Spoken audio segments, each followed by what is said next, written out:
we all find ourselves in seasons of life where we just get stuck. You ever felt stuck? Frozen in anxiety, frozen in fear, not knowing which way to go or step forward. We find ourselves dug in every now and then in our stubbornness and pride. Of course, that's never you. And the reason I think it moves us so much to see a horse transform from being stuck in fear to finding its purpose and running free is because I believe it's actually tapping into a fundamental longing every one of us have. There is a longing inside of us that desires lives of freedom and purpose and meaning and significance. It's in you. You want more meaning in your life. You want purpose. You want significance. We can't shake that longing for meaning and purpose. It's like we're hardwired to go find lives of meaning. But one of the central ideas that we're going to be talking about over these next few weeks is that we've all been lied to. Every person here has been lied to by the broader world and broader culture as to what will actually bring meaning to our lives. You've bought into a lie. I bought into a lie. We've all been lied to. You didn't know you were being lied to, but you've been lied to. In fact, I would argue that there's three fundamental lies. There's more than this, but here's the three sort of fundamental lies that are out there. They're trying to convince us of where meaning and purpose will be found. Here's the first one. Everything out there just tells us where should you look for meaning? Look for meaning in self-promotion. That's where you'll find it, self-promotion. You know what this is? This is self-promotion. That's the promise that power and status is going to give us a sense of meaning. More power, more status. We get the position at job. We make we make that position, we get that title in the marketplace, whatever it might be. That's going to be what answers that sense and longing for meaning. Some of us is like, just build a brand. You got to build your brand on social media. Get your name out there. Build your brand. Striving for recognition. Living for applause. That's self-promotion. Living for compliments and achievements. And yet, and here's the thing we've all discovered, if you've ever kind of pursued those things, no matter how high you climb on a ladder, what is there always in front of you? Another rung. There's always another rung on the ladder. Someone else will always get more likes. I hate to break it to you. Someone will always have more followers. Someone will always get a little bit more recognition. And here's the thing, even if you win, those applause, they fade out at some point. Some of us is self-promotion. Here's another lie. We look for meaning. It's like, where do you find meaning? Self-indulgence. Self-indulgence. You know what this is the lie of more, that'll do it. See, we're sold the lie all the time that, you know what it'll do? More money. More money's gonna do it for us. Some of us have been sold the lie that more sex is gonna do it for us. That's gonna fulfill something in us. So we binge, and we binge on money, we binge on food, we binge on sex, we binge on alcohol, we binge on entertainment, we binge on a lot of different things. We indulge, right? We constantly buy new things to feel a rush of happiness, and yet, again, you don't need me to tell you this, you're smart enough to have known this, we make more, why is it that we make more than we've ever made, and we still need more? We chase the next hookup, and then we get bored with that until the next one comes along. And it's just a matter of time before the very thing we set our hopes and desires in wears off and we find ourselves wanting something more. And here's why. The more you indulge, the less it's satisfied. Because what? Appetites are not met when we feed them, are they? Appetites aren't ultimately met. What do appetites do when we feed them? They grow. They grow. Self-promotion, self-indulgence. Here's a third lie that we've been told will give us meaning. Self-improvement. Self-improvement, obsessively trying to become the best version of ourselves, obsessively trying to become the best version of you. Endless diets. I'm doing keto right now. Anybody ever done keto?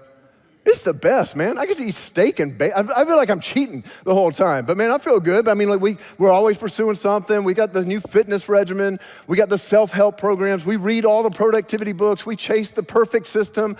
You know what I mean? Like I'm a big fan of I just listen to all these guys who are Marines and in the military and all this kind of stuff. I'm like, tell me how to hack the system, right? They inspire me. I'm a big Jocko fan. So here's what happens. I get up at 4 a.m. for one day. I tried it. Didn't do it again. And see, that's the problem. That's the problem. The problem trying to find meaning in self-improvement is that our willpower will always give out at some point. And so we focus on willing ourselves to fix the behaviors we don't like, but we never address the place from which those behaviors come from. And the truth is that you can improve all the externals, But what we need most is not new behaviors, man, we need new hearts. That's why it won't ever work. And I always feel like I just need to nuance things when I say things like this, right? I'm not saying, don't hear me saying this. I'm not saying that in and of themselves, having a ton of followers on social media is wrong or building your brand. I'm not saying that's wrong. I'm not saying being driven to do great work, being successful is wrong, having money, taking care of yourself. I'm not saying that. I'm saying that if we look to any of those things to give us a sense of meaning and purpose in life, they will fail you. They will fail you. And if I have any hope and prayer for us over the next few weeks as we walk through this series, it's that we would challenge the lies we have been handed about where meaning and purpose for life is found. I'm here to tell you that you were made for more. You were made for more than just retiring with a lot of money. You were made for so much more than that. You were made for more than just giving your body away to the next guy who's willing to use it. So much more. You were made for more than just having a great career. You were made for more than just living as roommates with your spouse. You were made for more than just chasing likes and followers online. You were made for more than just settling for comfort when the world around you is starving for hope. You were made for more than a self-centered life. See, what's the common denominator behind all those things? Self. You were made for so much more than that. Here's how Jesus put it. And man, he gets assertive. He doesn't pull any punches, man. He gets right to the chase. This is how Jesus put it. In Matthew 10:39, he said, listen, if you cling to your life, you're gonna lose it. But if you give up your life for me, you'll find it. That's about as clear as you can get.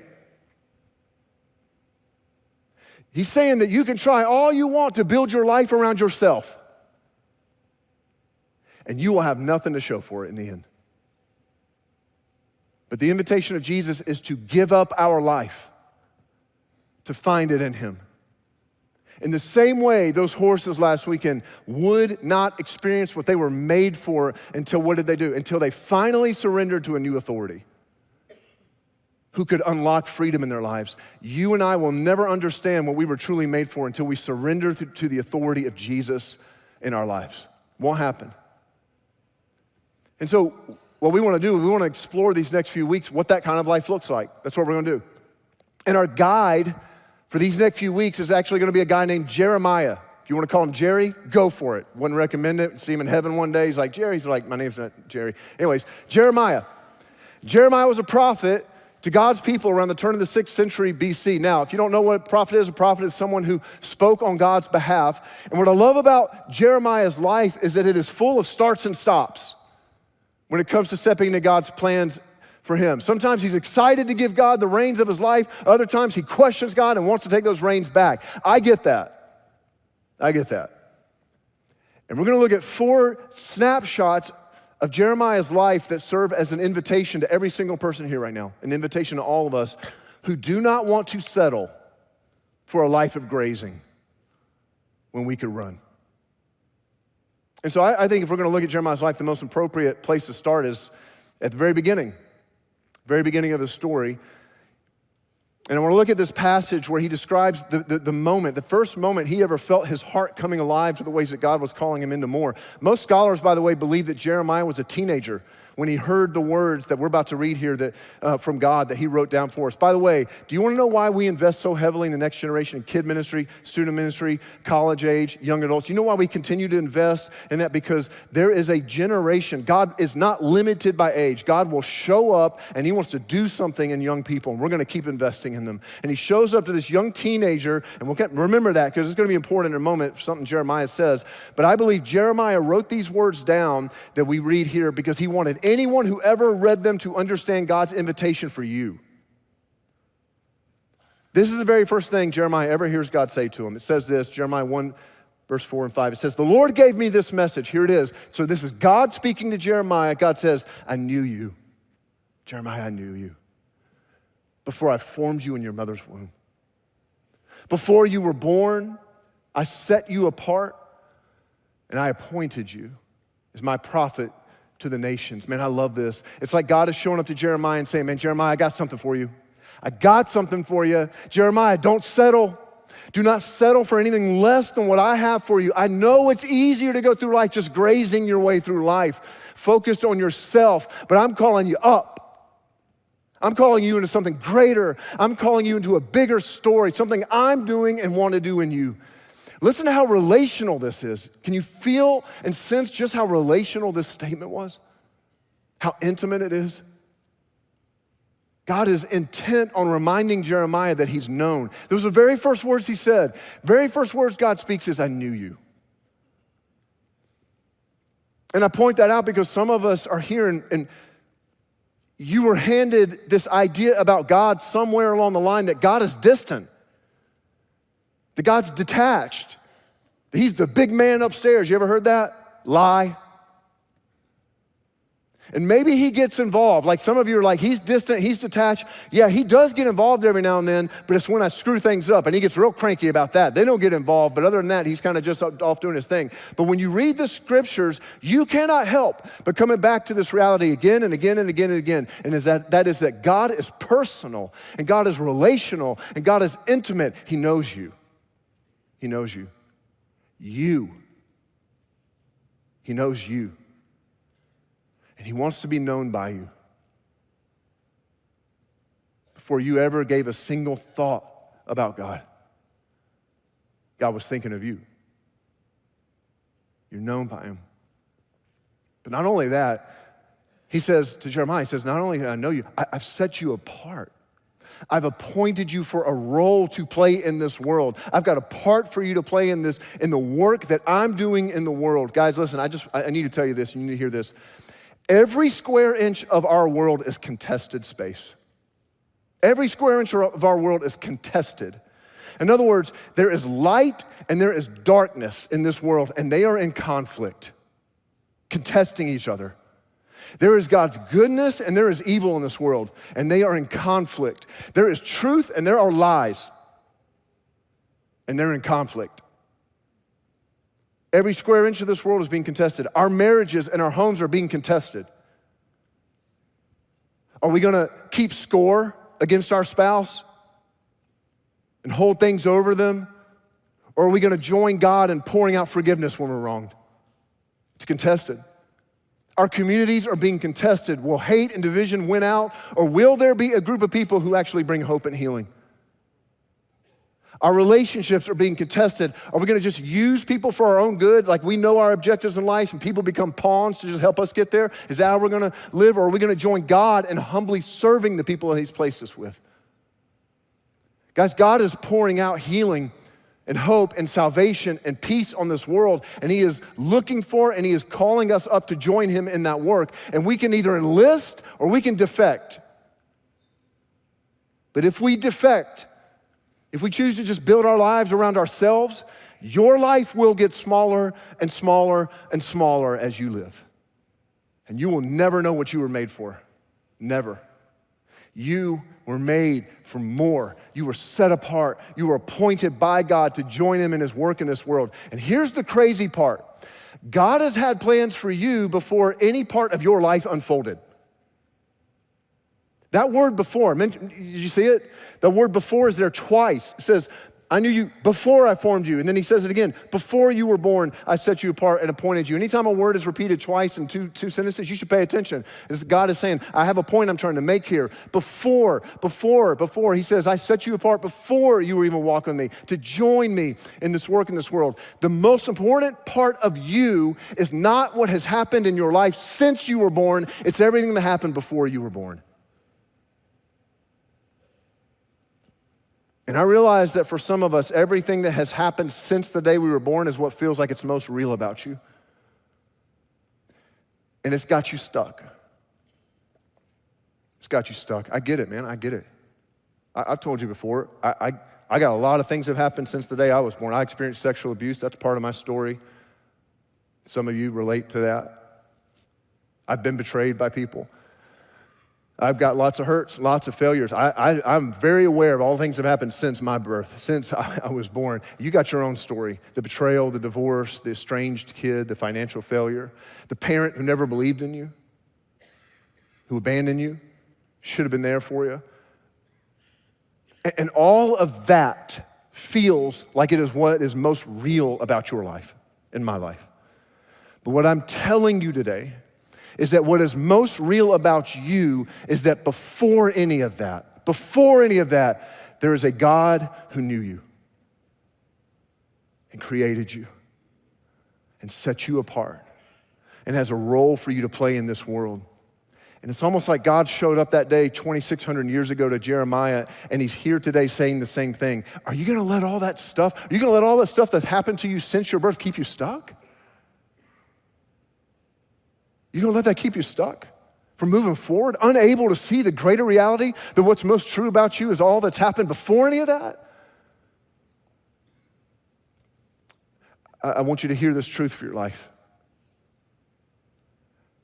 God knew you before you were stitched together in your mother's womb. So you are no accident. And someone needs to hear that today. God chose you before you did anything or anything was done to you. So you have immeasurable value. God appointed you to join him in his work in this world. So you are not useless. I don't care what your dad said.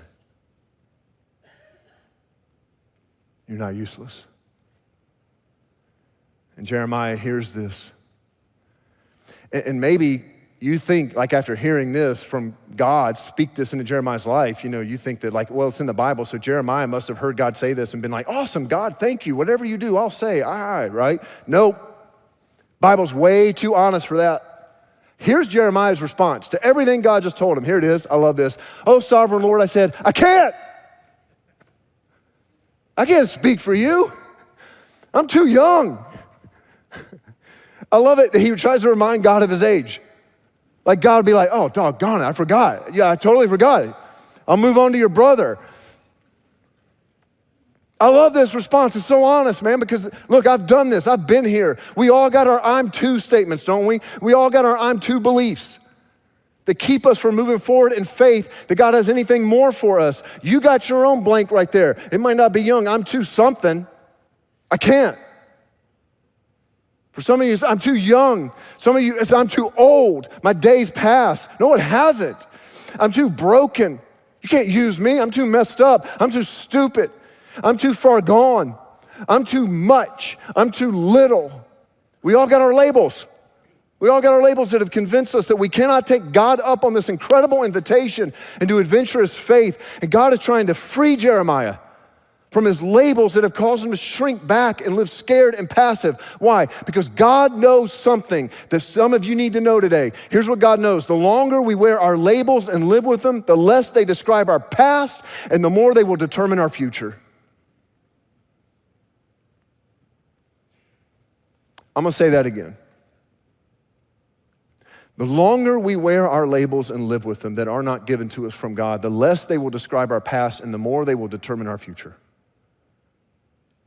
And some of you are stuck today because you have taken on a label that God did not give you. And we're putting a lid on all that God can do in and through us. And God is trying to wake Jeremiah up, man. He's saying, do not let your I'm too beliefs keep you on the sideline. In this life of faith that he's calling you into, you were made for more. This is how God said it. This was God's response to Jeremiah's response. This is what God said next. The Lord replied, don't say I'm too young.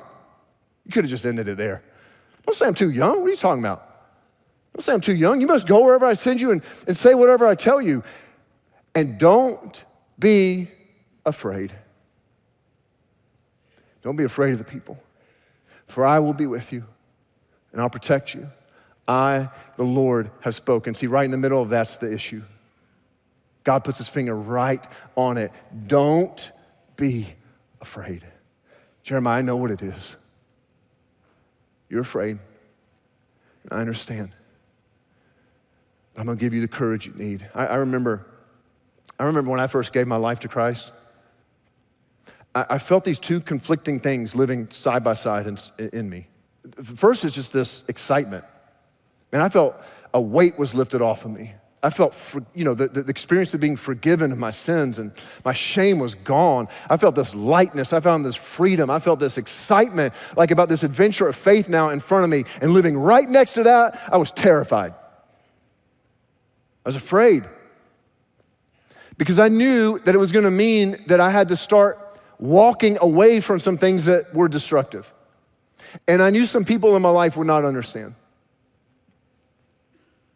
And that's exactly what happened. And I will never forget telling some of the people that I respected most in my life. I had a group of people, these men, I respected them so much. And I knew I had to talk to them. I knew I had to tell them, man, I'm going a different way now. I'm going a different way than some of the ways we've been walking. And I can't walk that direction with you anymore.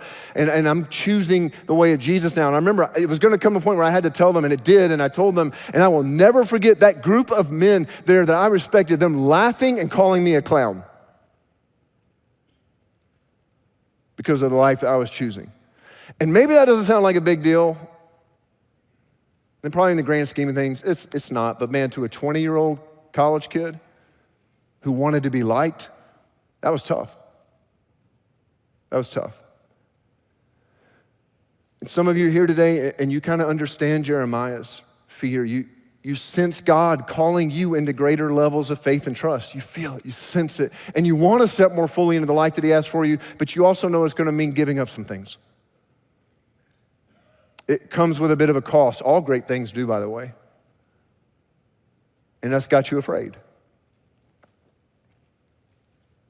Some of you have felt nudged to step out into obedience to something that God's calling you to do, but you're dragging your feet because you're scared of what it's going to mean. Can I just dial it in for a second? Some of you have felt nudged to get baptized, to share your story and to go public that you are a life changed by Christ. And you are a grown adult. I almost said something else there. You're a grown adult. You're a grown adult. Just stay focused, Jace. Don't do it. Todd said enough last weekend to get you in trouble. So you're in your 30s. You're in your 20s, you're in your 40s, and you won't get baptized. You felt nudged to get baptized, and you won't do it because you're worried about what your family's gonna think. You don't answer to them. You answer to God. Stop being afraid. Some of you, you've been nudged, man. You know God's been saying, man, it's time to readjust your weekend schedule. You need to start serving the next generation. You need to start leading a group. You felt it. But it's gonna be readjusting your schedule and all that. And you've just been afraid. You know that, hey man, no one's gonna understand that and I'm gonna have to leave early for work. Whatever it might be, I don't know, but you haven't done it, man, stop. Some of you, it's a breakup. You know that the relationship that you're in right now is not honoring God. And you look around and you're like, man, he's not running the same race I'm running. She's not running the same race I'm running. And you know it, and you felt stirred up, but you're just afraid. Stop. You don't answer to anyone else but God. Some of you is tithing and living generously, and you felt nudged to start tithing and living generously, and you know, man, I don't want to have to explain this to my CPA. They're never going to understand. I don't have to explain this to my family. I don't have to explain this to my parents. Stop. What are you doing, man? You don't answer to them. Some of you feel led to honor your ex. And that's been hard because you're surrounded by girlfriends that beat them down. You're surrounded by your bros that beat her down. And they fuel that bitterness. And you know God's been saying, man, those conversations aren't productive. They're not helpful. They're not leading your heart to where I'm trying to lead your heart. I'm asking you to honor them. And it's time to have that conversation, but you've been afraid to have that conversation. Stop, man. Do it. Who do you answer to? And God says, man, don't be afraid of anyone. Don't be afraid of people. Why? Because anytime you step out in faith and follow me, even when it puts you at odds with the people around you, God says what? I'm with you. I'm with you. I'm with you, so don't be afraid. And that day, as a young man, hearing those words from God, it changed the course of Jeremiah's life. And he does what he was invited to do. He decided to place himself under submission to a new authority that is gonna lead him to freedom and to life. And here's what I wish I could tell you. Man, I wish I could tell you that day, Jeremiah made that decision. Yeah, I'm gonna follow you, God. I'm gonna step out. I'm not gonna be afraid of people. I wish I could tell you that it was all up and to the right after that. It wasn't. It wasn't. It rarely is. Jeremiah was like us. There were 2 steps forward every now and then, 3 steps back. in his faith. And years later, years after this moment right here, Jeremiah, we find Jeremiah in a pit. I mean, a dark pit moment of his life. And in Jeremiah chapter 12, I'm not going to read you all of this in chapter 12, but I encourage you to go read it on your own this week. Jeremiah chapter 12, we find Jeremiah in this moment weighed down with discouragement. You ever felt weighed down by discouragement? And he just goes off on God. He just goes off, bringing God all sorts of complaints about how hard it's been to follow God's leading. And he talks to God and he says things like this. He's like, why is it, God? Why? Why is it that I place my faith and my trust in you and it feels like, since I've done that, everything around me's falling apart. And then I look at all these people who care less about you and their life's thriving. Why? You ever felt that way? He says, why is it, God, that I've placed my faith and trust in you, and yet I'm still struggling at times? I haven't defeated some of these things that I'm struggling with. Why is it, God, that I've placed my faith and trust in you, and I feel like I got more trouble in life since doing that, not less? Man, that's real talk. And God patiently listens. He just listens. He just listens. He just listens. And then finally, in verse 5 of chapter 12, God offers a response to Jeremiah. And the response God gives him, the first words out of God's mouth to Jeremiah it's probably my favorite verse in all the Bible. After hearing Jeremiah pour it out, here's God's response. Ready? Here it is. Jeremiah, if racing against men makes you tired, how will you race against horses? To which Jeremiah went, huh? Wait, say that again, God. I need to write that one down real quick. What? See, if racing against men makes you tired, how are you going to run with horses? You know what God, I think, is saying? I think what God is really asking Jeremiah here is, what do you want in life, Jeremiah? What do you really want with your life? What do you want for your life, Jeremiah? Because Jeremiah, I'm calling you up, man. I'm calling you up into something so much greater. I'm calling you to step more fully into who you were made to be and stop settling in life. Do you think, oh, wait a second, hold up. You thought that was going to be easy? No. That's going to mean walking against the direction everyone else is walking around, everyone else around you is walking in at times. That's going to feel like dying to the things that you want to do every now and then in order to step into who you were created to be. You thought it was going to be easy? Oh man, of course it's easier to live a life where you just hold on to bitterness. Of course that's it. That's what everyone does. That's racing with men. And choosing to forgive your enemies is going to be a hard choice. But I want to free you, God's saying. I want to free you to be who I made you to be. I want you to run with horses. I want you to run with horses. Of course it's easier. Yeah, of course it's easier to just sleep around. Anyone with hormones can do that. That's easy. That's racing against men. I want you to run with horses. Of course it's easier to detach from your spouse and your family when things are tough. And that's natural. That comes natural. That's the race everyone runs, but not you. Not you. I want you to run with horses. Of course it's easier to lie your way through your career. I've called you to something greater. It's not always easier, but it's always better. And I realize that some of you have made a decision to follow Jesus. And like Jeremiah, you've come up against some resistance. You tried to love that difficult person you work with, but nothing's changing. Like, is this worth it? You did your best to live for Christ in your school, invite your friends to join you, but they haven't taken you up on that. You honored God in your dating relationships. You did it all the right way, and you still got your heart broken. You started parenting differently, praying with your kids, reading the scriptures with them before they go to bed. I mean, you're trying to bring Jesus into your family, and they still went off the rails. You're discouraged. In fact, some of you, you're tired today, trying to do what's right, follow Jesus, but life has made a punching bag out of you. Some of you feel weighed down right now with everything going on in our world, in our culture. It just feels heavy. You don't know what to do with it. And maybe some of you, in light of all that, have just you've caught a timeout on God. You haven't turned your back on him. It's not like you've walked away. You just caught a timeout.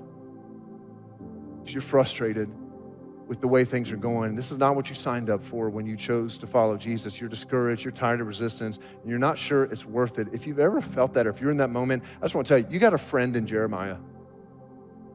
You got a friend in Jeremiah. And you got a God who patiently waits. And so I just simply want to put in front of you today that same question that was put in front of Jeremiah all those years ago. Do you want to run against men? Or do you want something greater? You want to run with horses? It's your choice. And all God was asking for again from Jeremiah that day when he said, you want to run with men or horses, Jeremiah? Because I made you for something more. All he was looking for from Jeremiah was just simply a yes. Yes, I want to run with horses. I don't want to settle. I want to settle for small, self-centered life. And Jeremiah did say yes. He said yes. Again and again and again. He kept saying yes. How do we know he said yes? Because we have the book of Jeremiah. And he recorded all these things for us to be a guide.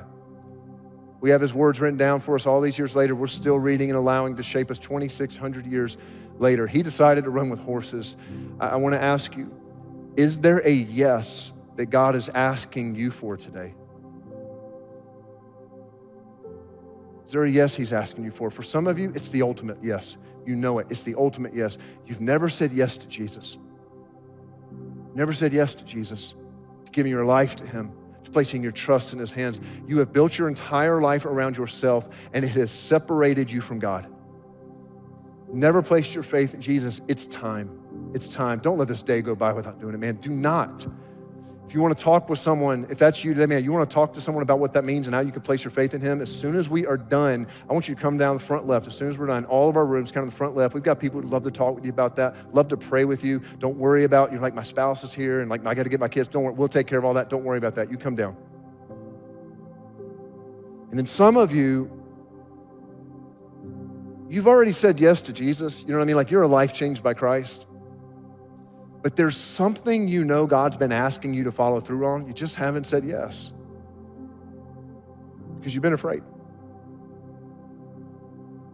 And if that's you, I just want you to hear the voice of your Heavenly Father saying to you today, I know you. I choose you.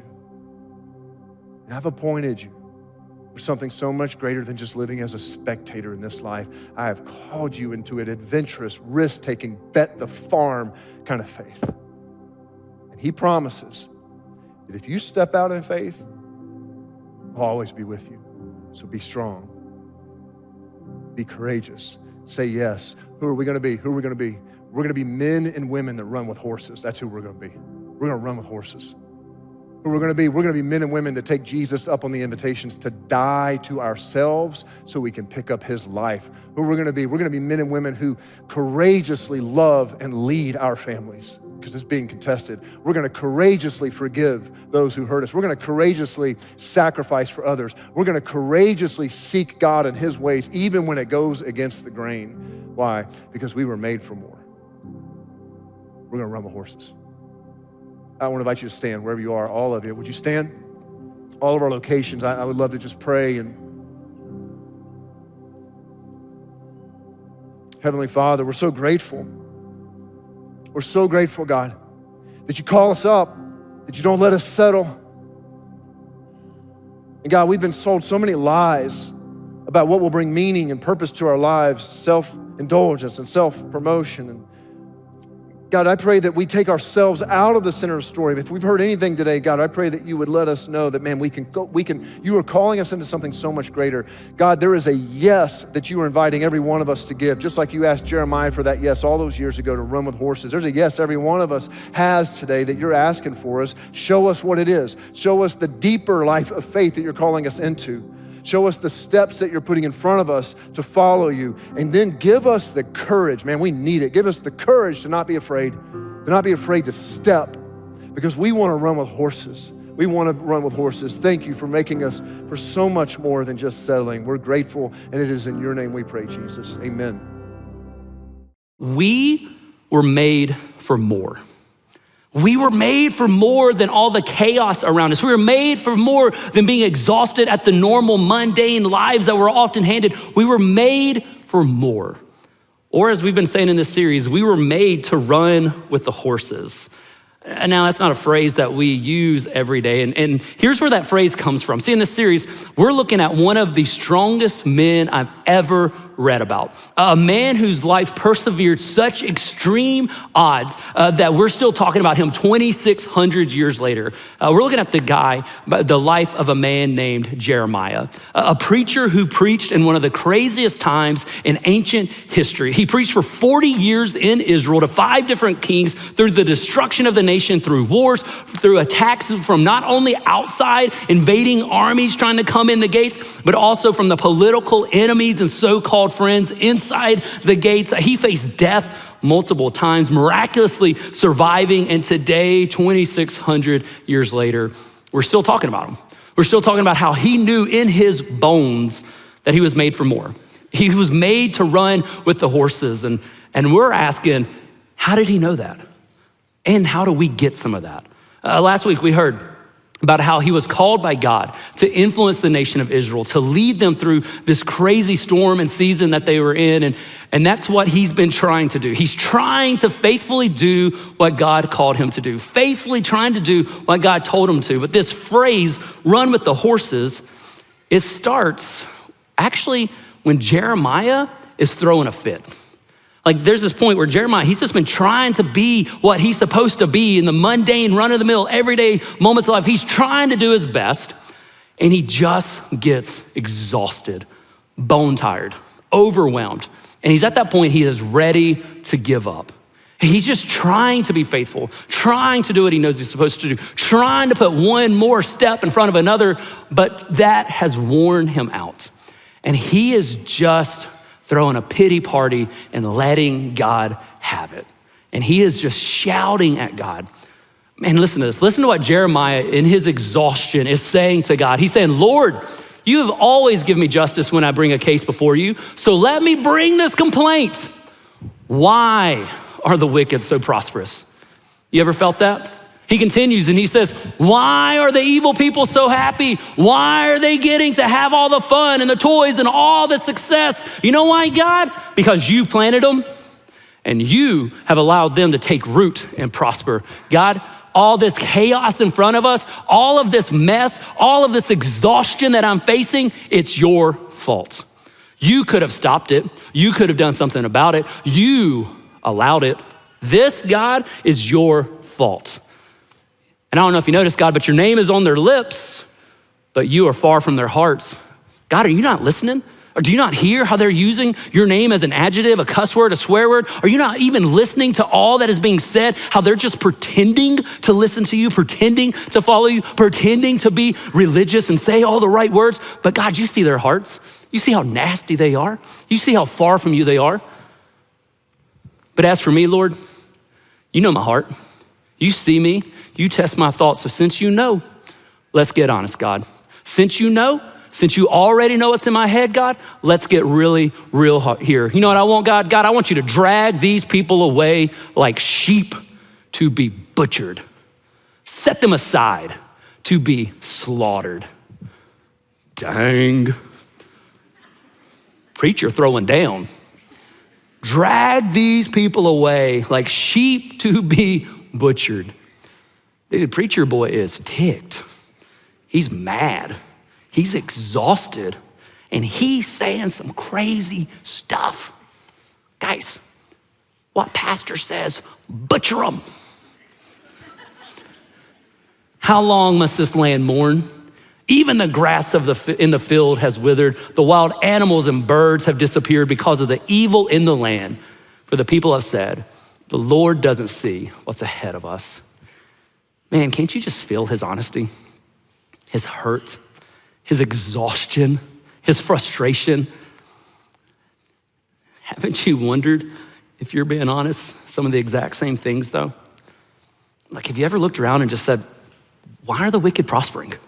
He's cheating on his taxes and his business is flourishing. I'm trying to be honest and I can't pay my employees and I'm having to lay them off. Like, why are they cheating and their life is easy? They're lying and being deceitful and I'm being honest and I am like struggling through all my grades. God, why do they have the easy life acting that way and I'm trying to be good and follow you and do the right things and my life is not?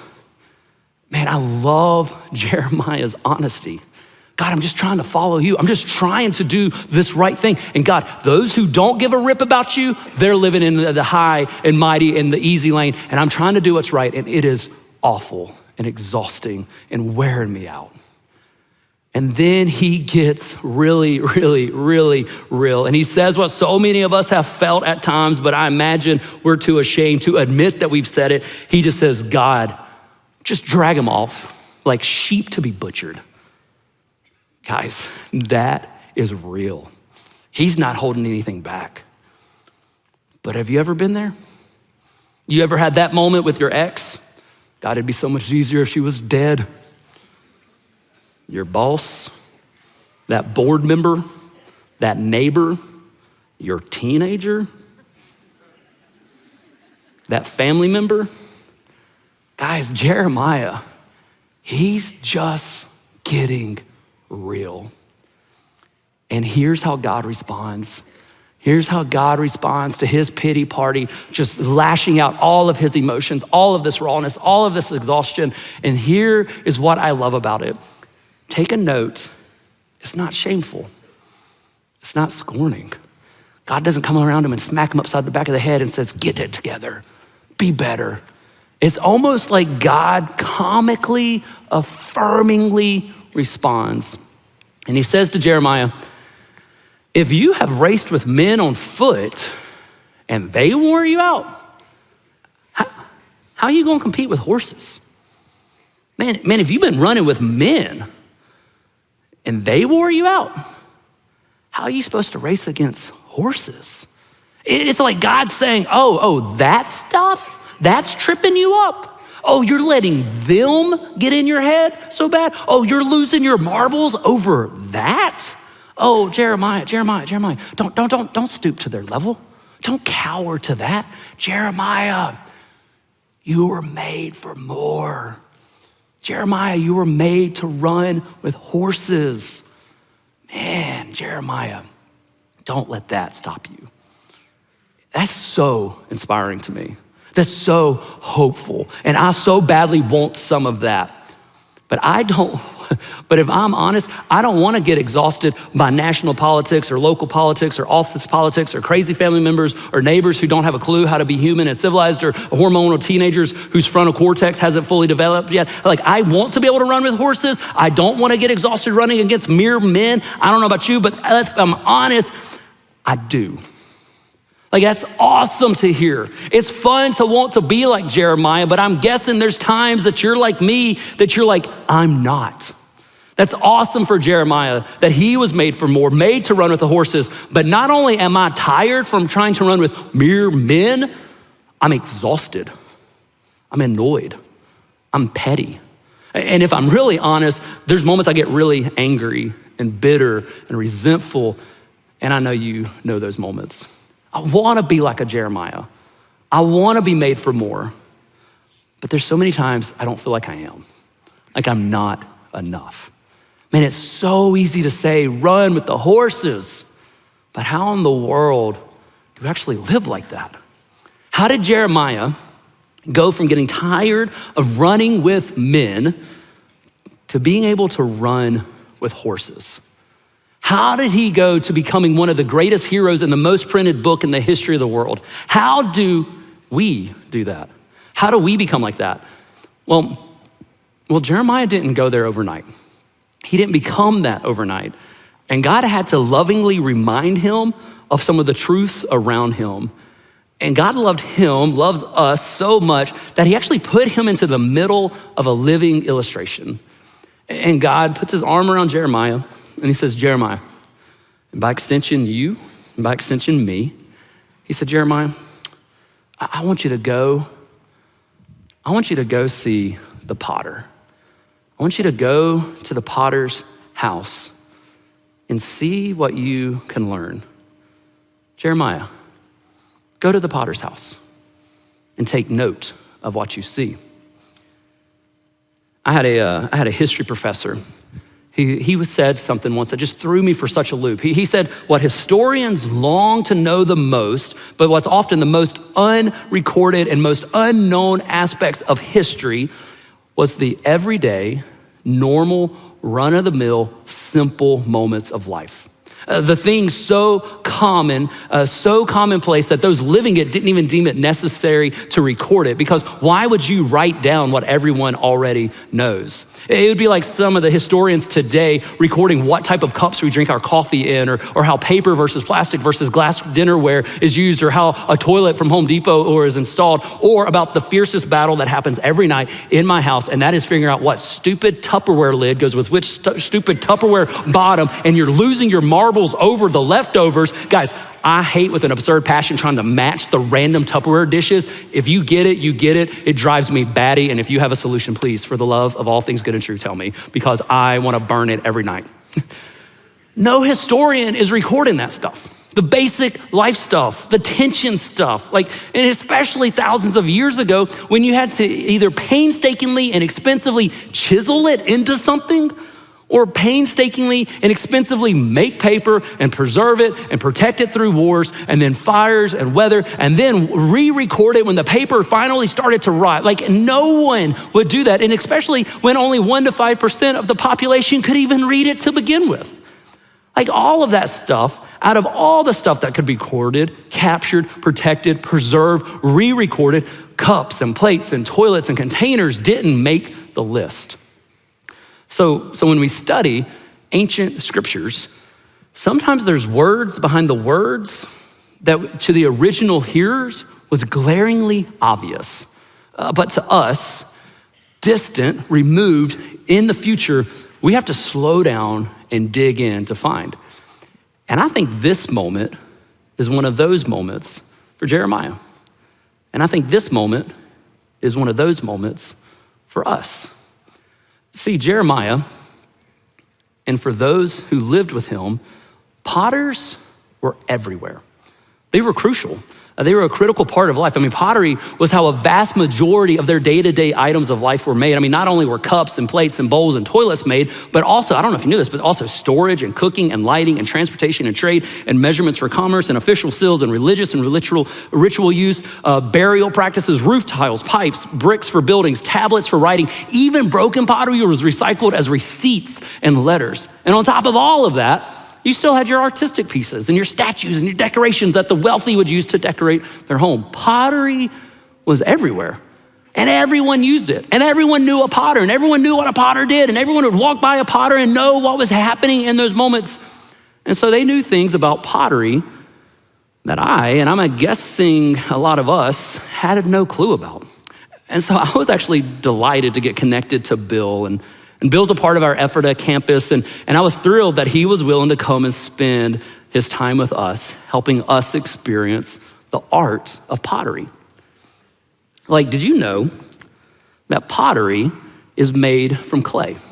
Clay that's dug up out of the ground, and when you start with it, it oftentimes is junk. It oftentimes is this rock hard, dry, totally unusable, unmoldable, unredeemable piece of junk.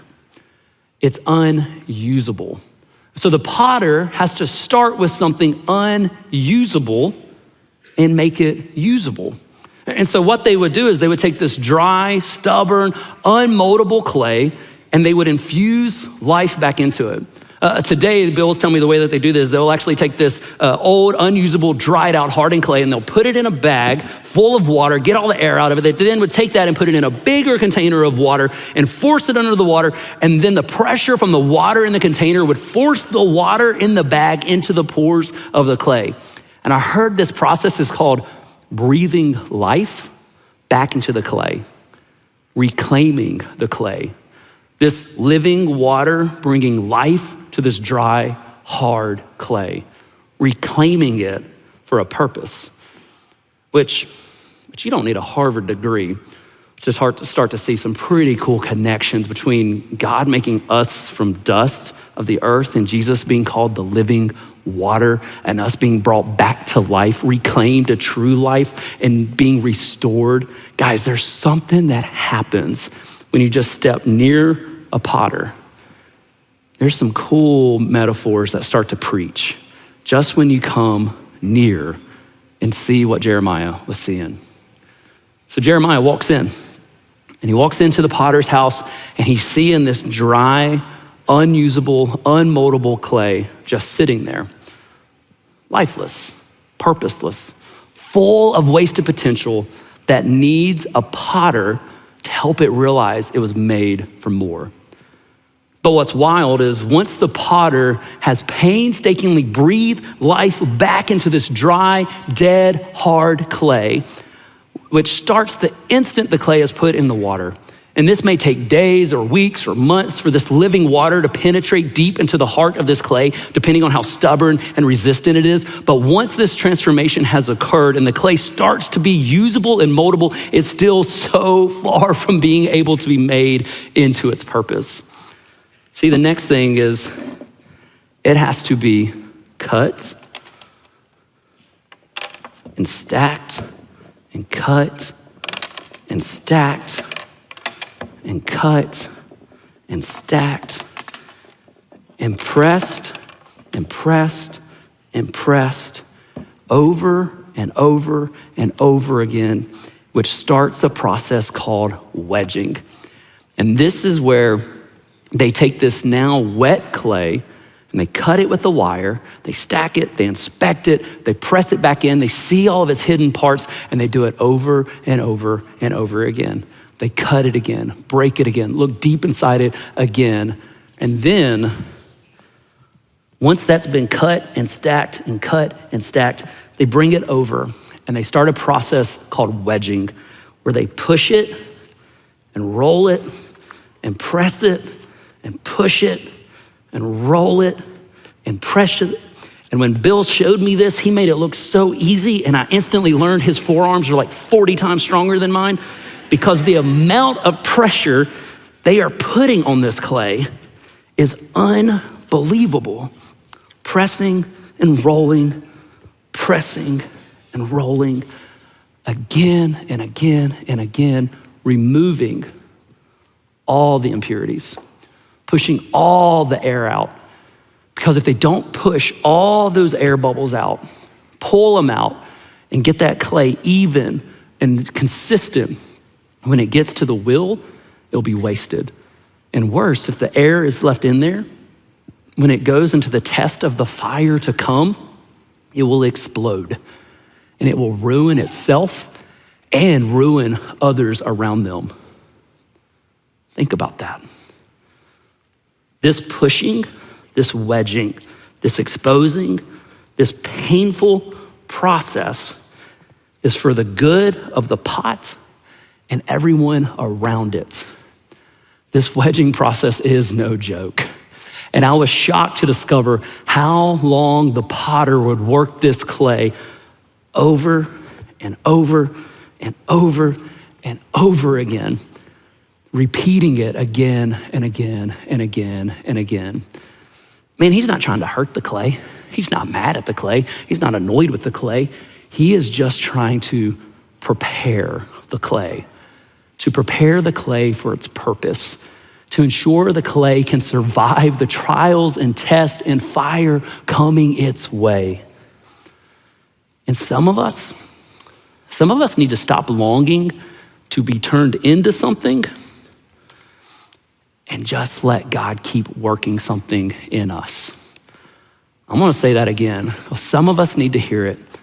Some of us need to stop longing to be turned into something and just let God keep working something in us.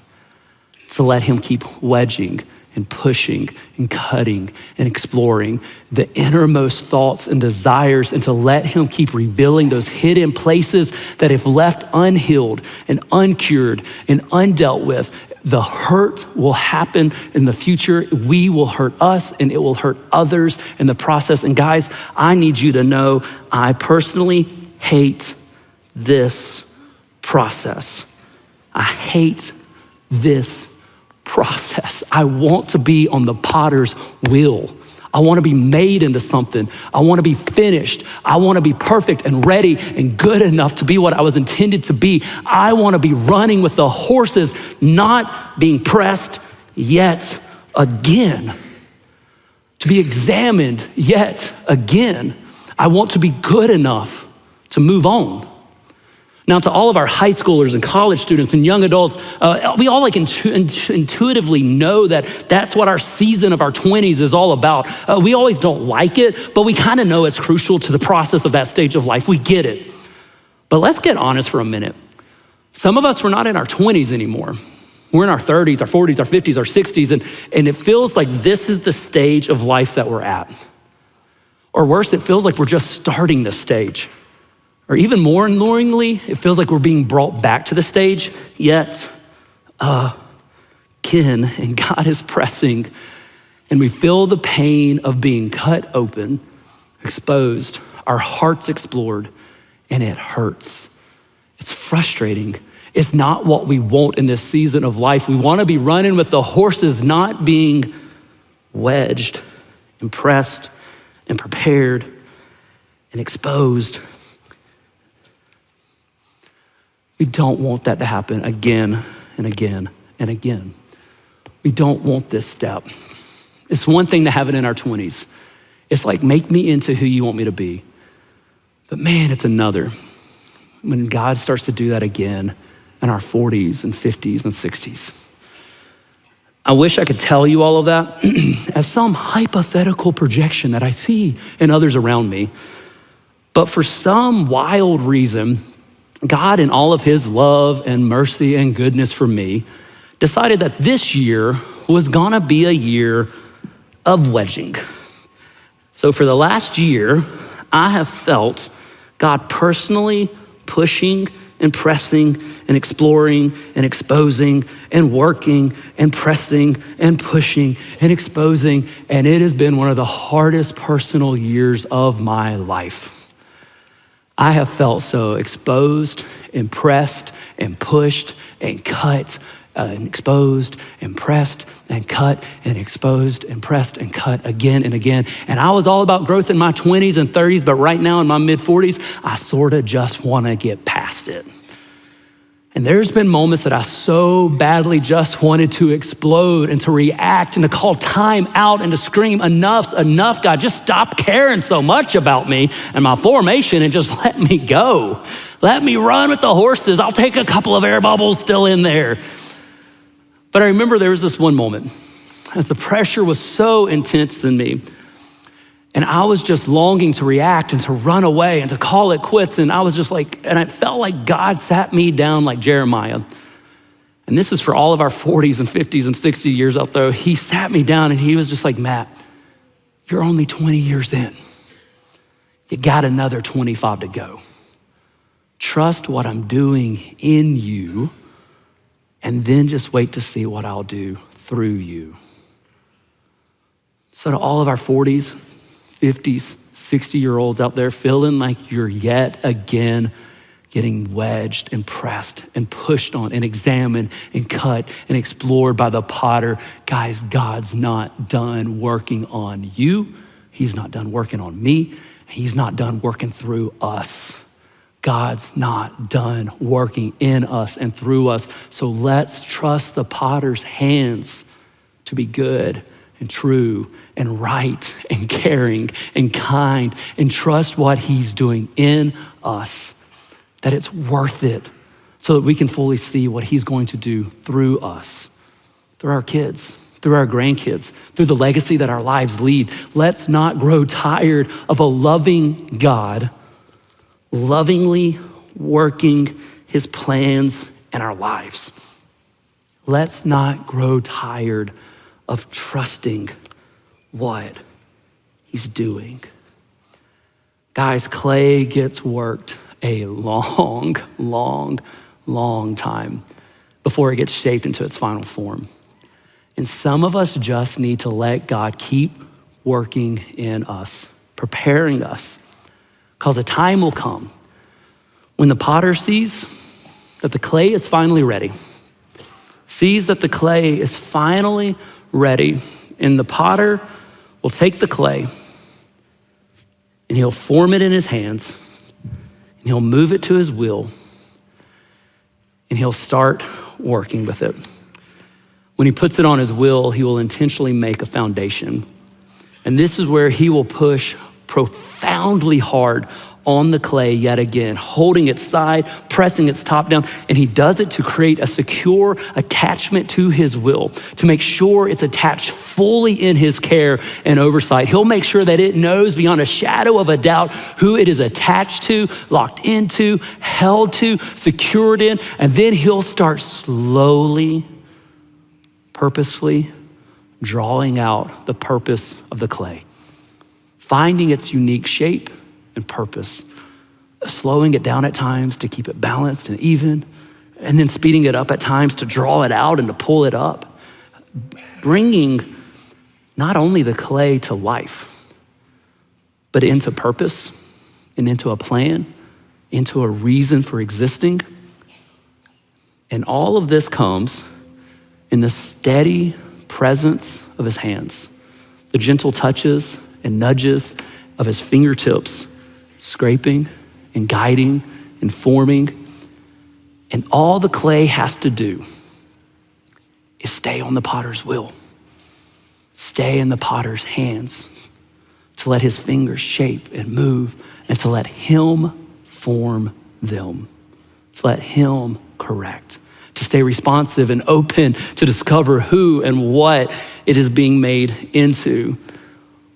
But again, this is so hard. This is so slow, which got me thinking, do you know which pottery gets made fast? The stuff that just gets turned out? The generic mass junk that you buy at a discount rack, use once and throw away. That's the stuff that goes through the process quick. That pottery, that stuff, that's the cheap stuff. That's the normal stuff. That's the stuff whose purpose is plain, small, simple, cheap. But to God, you're not cheap. You're not plain. You're not small. To God, you are priceless. You are his masterpiece. You are fearfully and wonderfully made. So don't grow weary of trusting God's process, trusting his guiding touch, trusting his correction, trusting his molding, because that's because the best stuff takes time.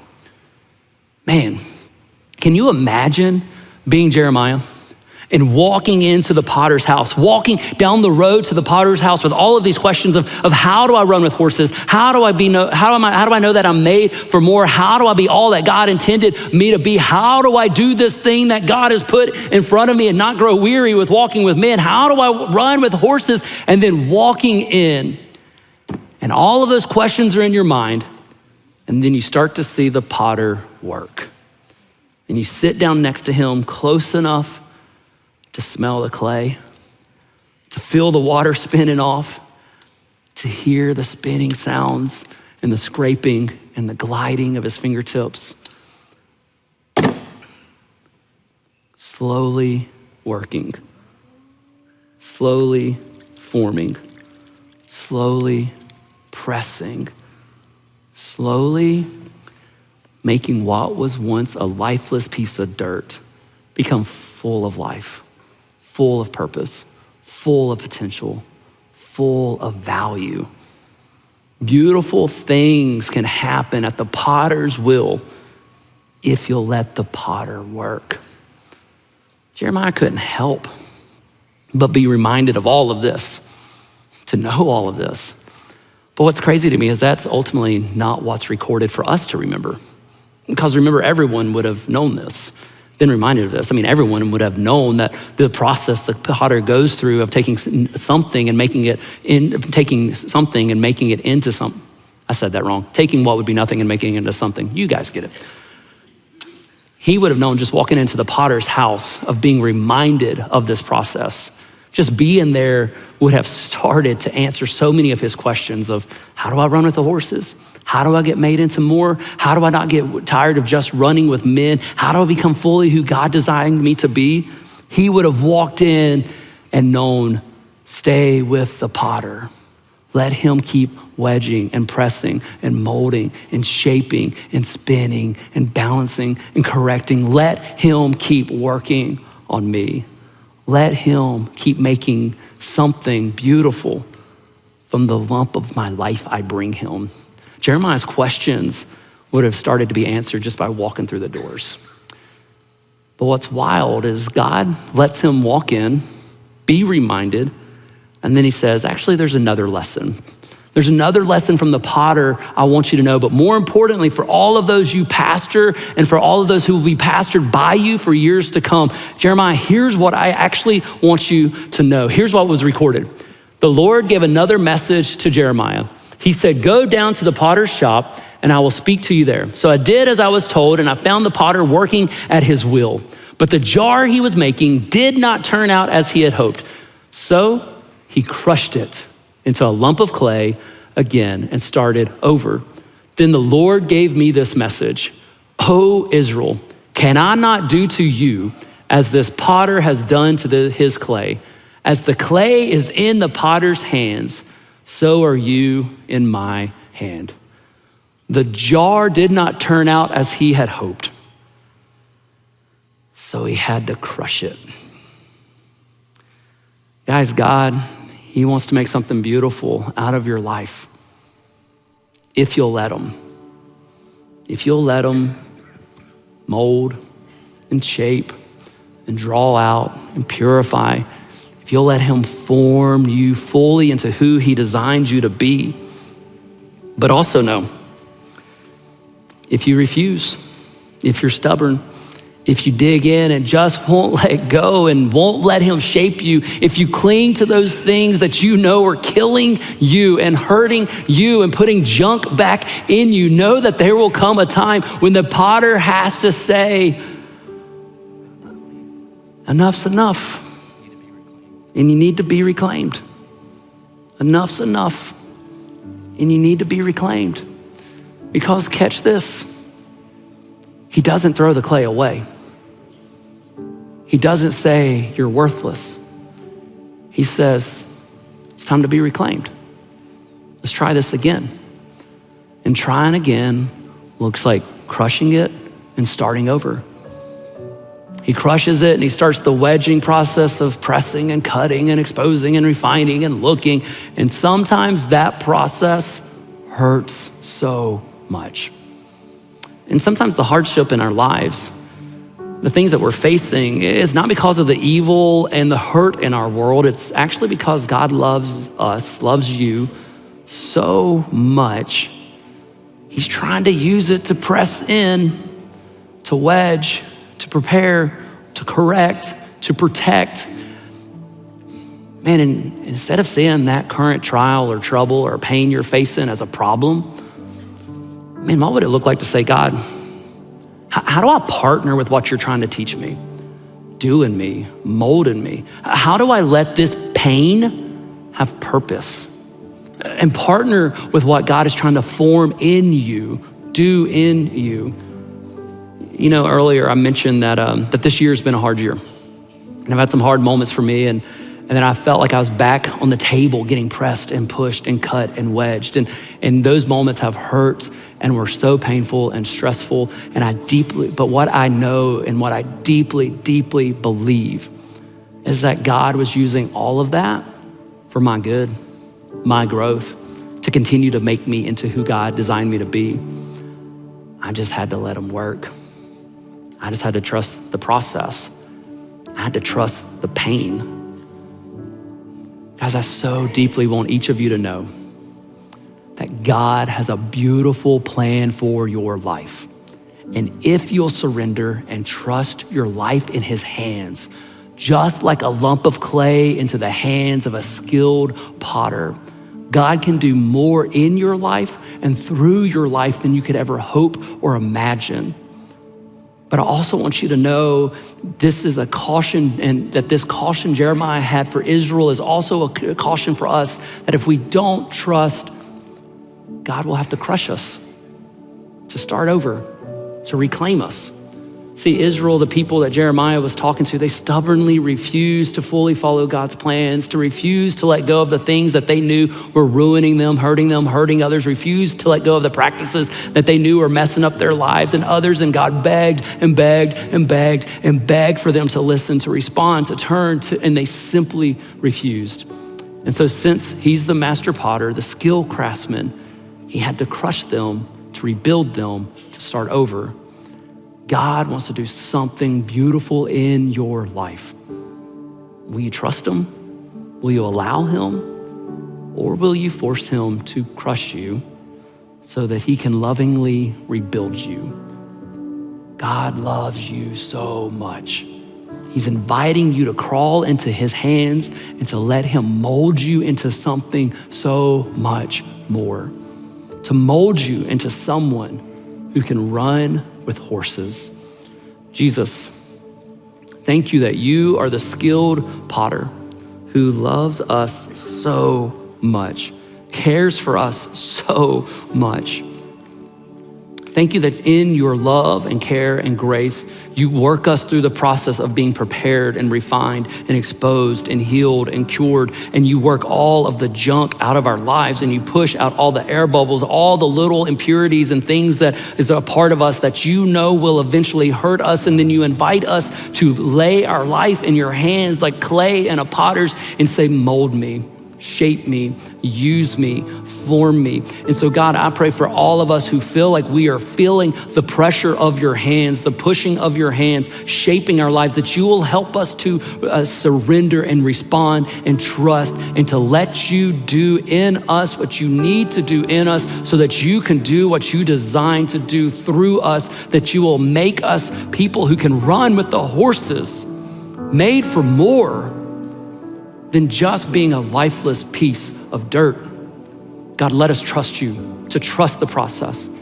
But God, for those of us who know that we've got some hard parts in our heart, some things that we are stubbornly refusing to let go of, areas that we are resisting giving you access to, things that we are refusing to turn from, behaviors that we know are destructive. God, I pray that the warning you gave Israel will be a warning that we will hear of, I love you, I love you, I love you, I love you, but I will crush you if necessary, because I love you so much, I can't let that stay in you. God, may we heed that caution and surrender so that you don't have to do that. Because God, you want to make something beautiful in us. So may we trust you to do a beautiful work in us so you can do a beautiful work through us. We love you, we thank you, and we trust you. It's in your name we pray, amen.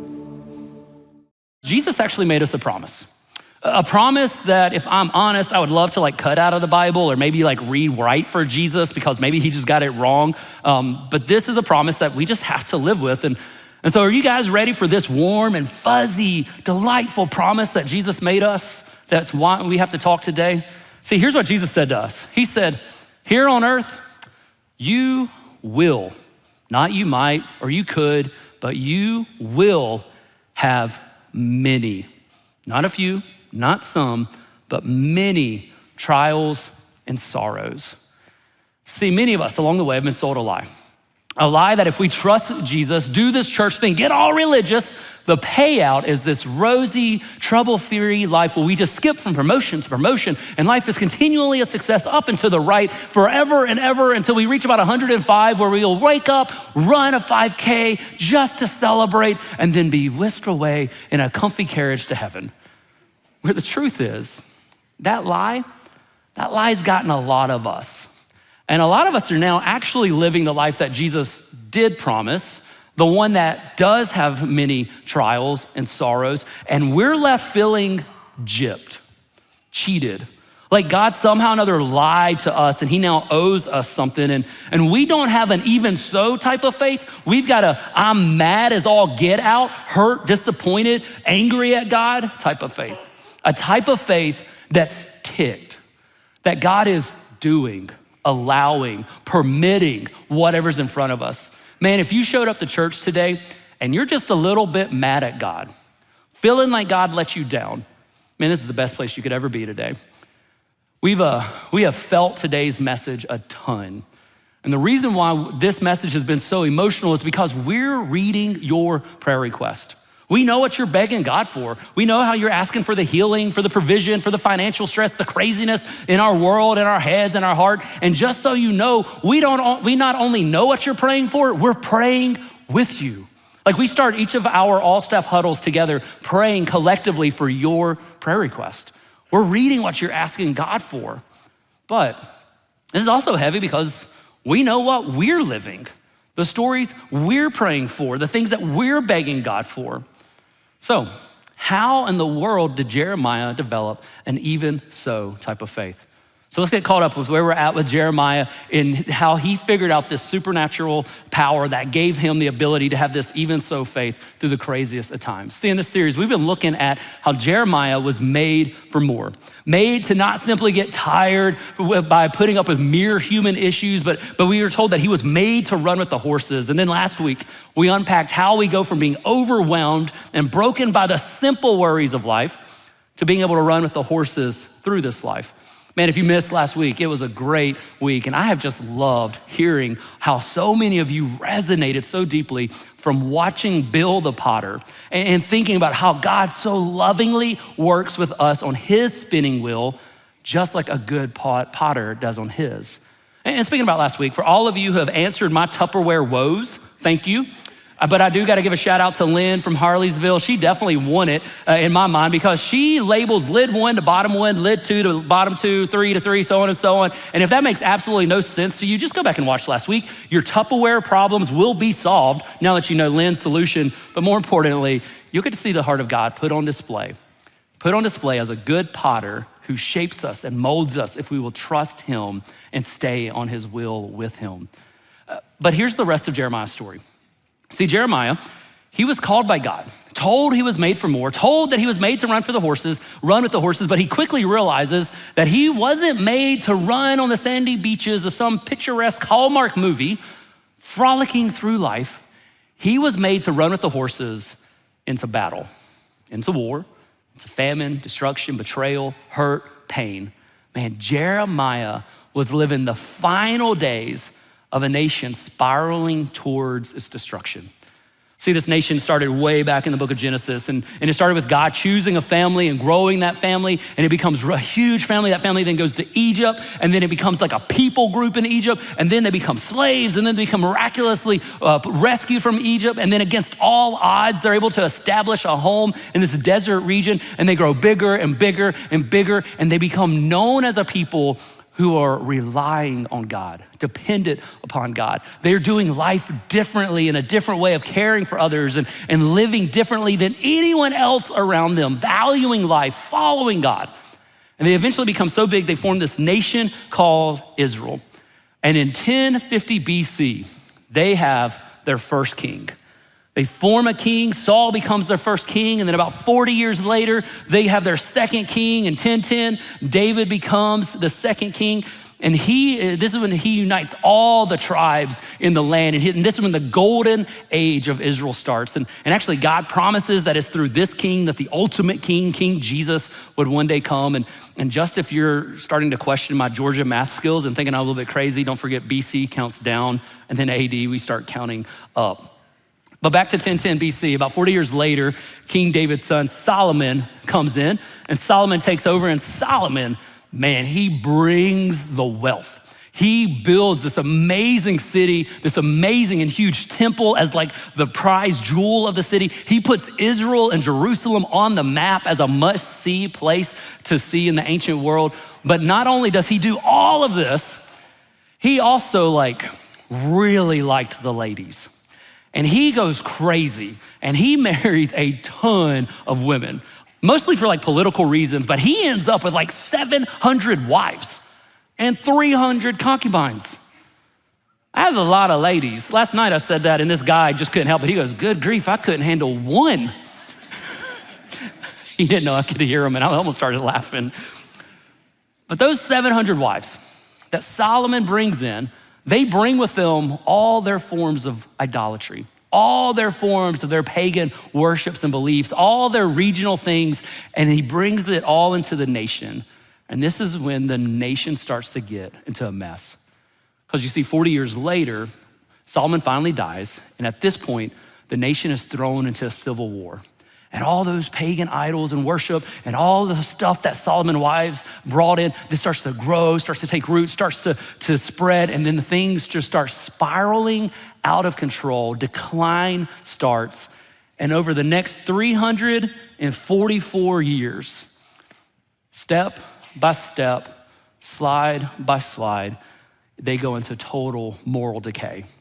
Now, there's moments of like hope and reform, and they start getting things right and following God, followed by huge moments of depravity and evil and just messing it up. They drift from following the ways of God to actually worshiping these regional golden calves that are like local gods. They get involved with like these perverse sexual rituals with sex trafficked male and female prostitutes. They eventually then drift into worshiping another regional Canaanite god named Bel and Moloch. And this is like an all-time low for the nation that was once called to be a place of protection and value of human life.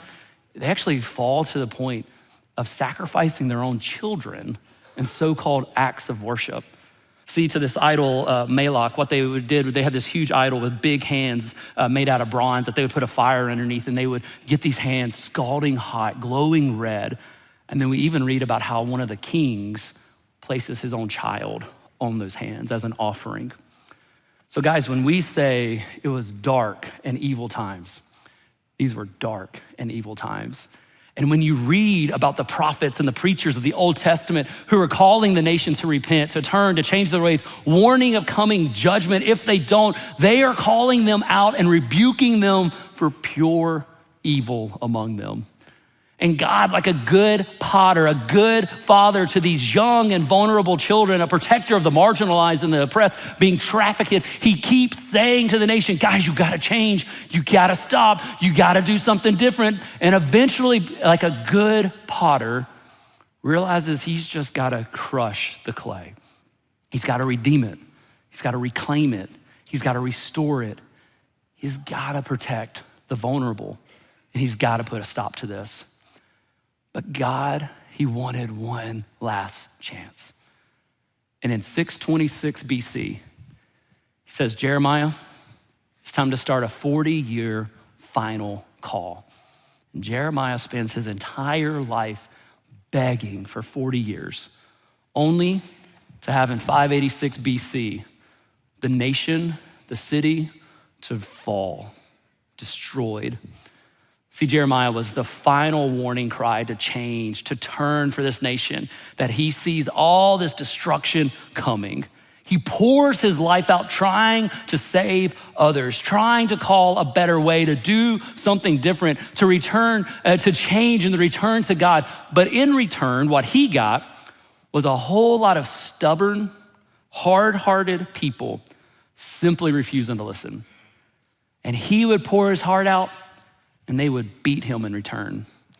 And eventually they threw him into stocks in the middle of the square to be ridiculed and to be spit at and to be mocked. I mean, can you imagine that? He's just trying to save them from their own dumb choices, and they beat him, lock him in stocks outside in the rain and the cold and the heat, and they make him the laughing stock of the whole town. But he eventually gets out.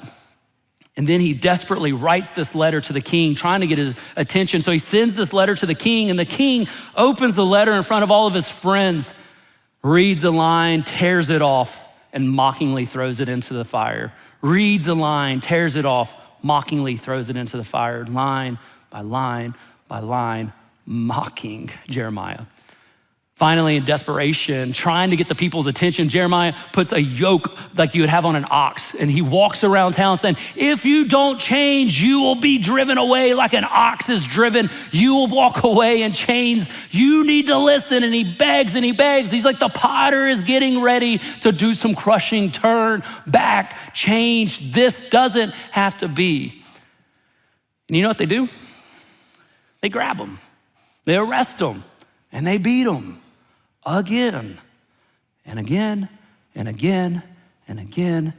How many times does this guy have to get arrested and beaten and ridiculed? He's just trying to save their lives, just trying to save their homes, and they just keep beating and laughing and rejecting. Finally, it gets to the point that they grab him and they throw him into this muddy well, like this big old hole in the ground full of mud, and he falls down and he is stuck.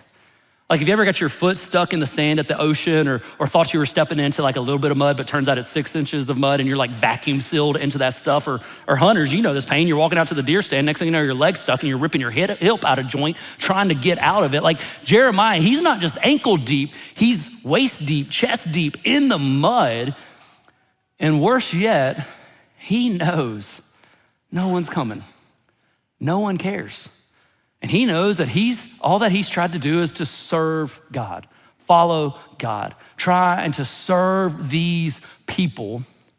And now it appears that God has forgotten him, abandoned him, allowed him to be beaten and arrested and made fun of, and now forgotten, all alone, deeply stuck.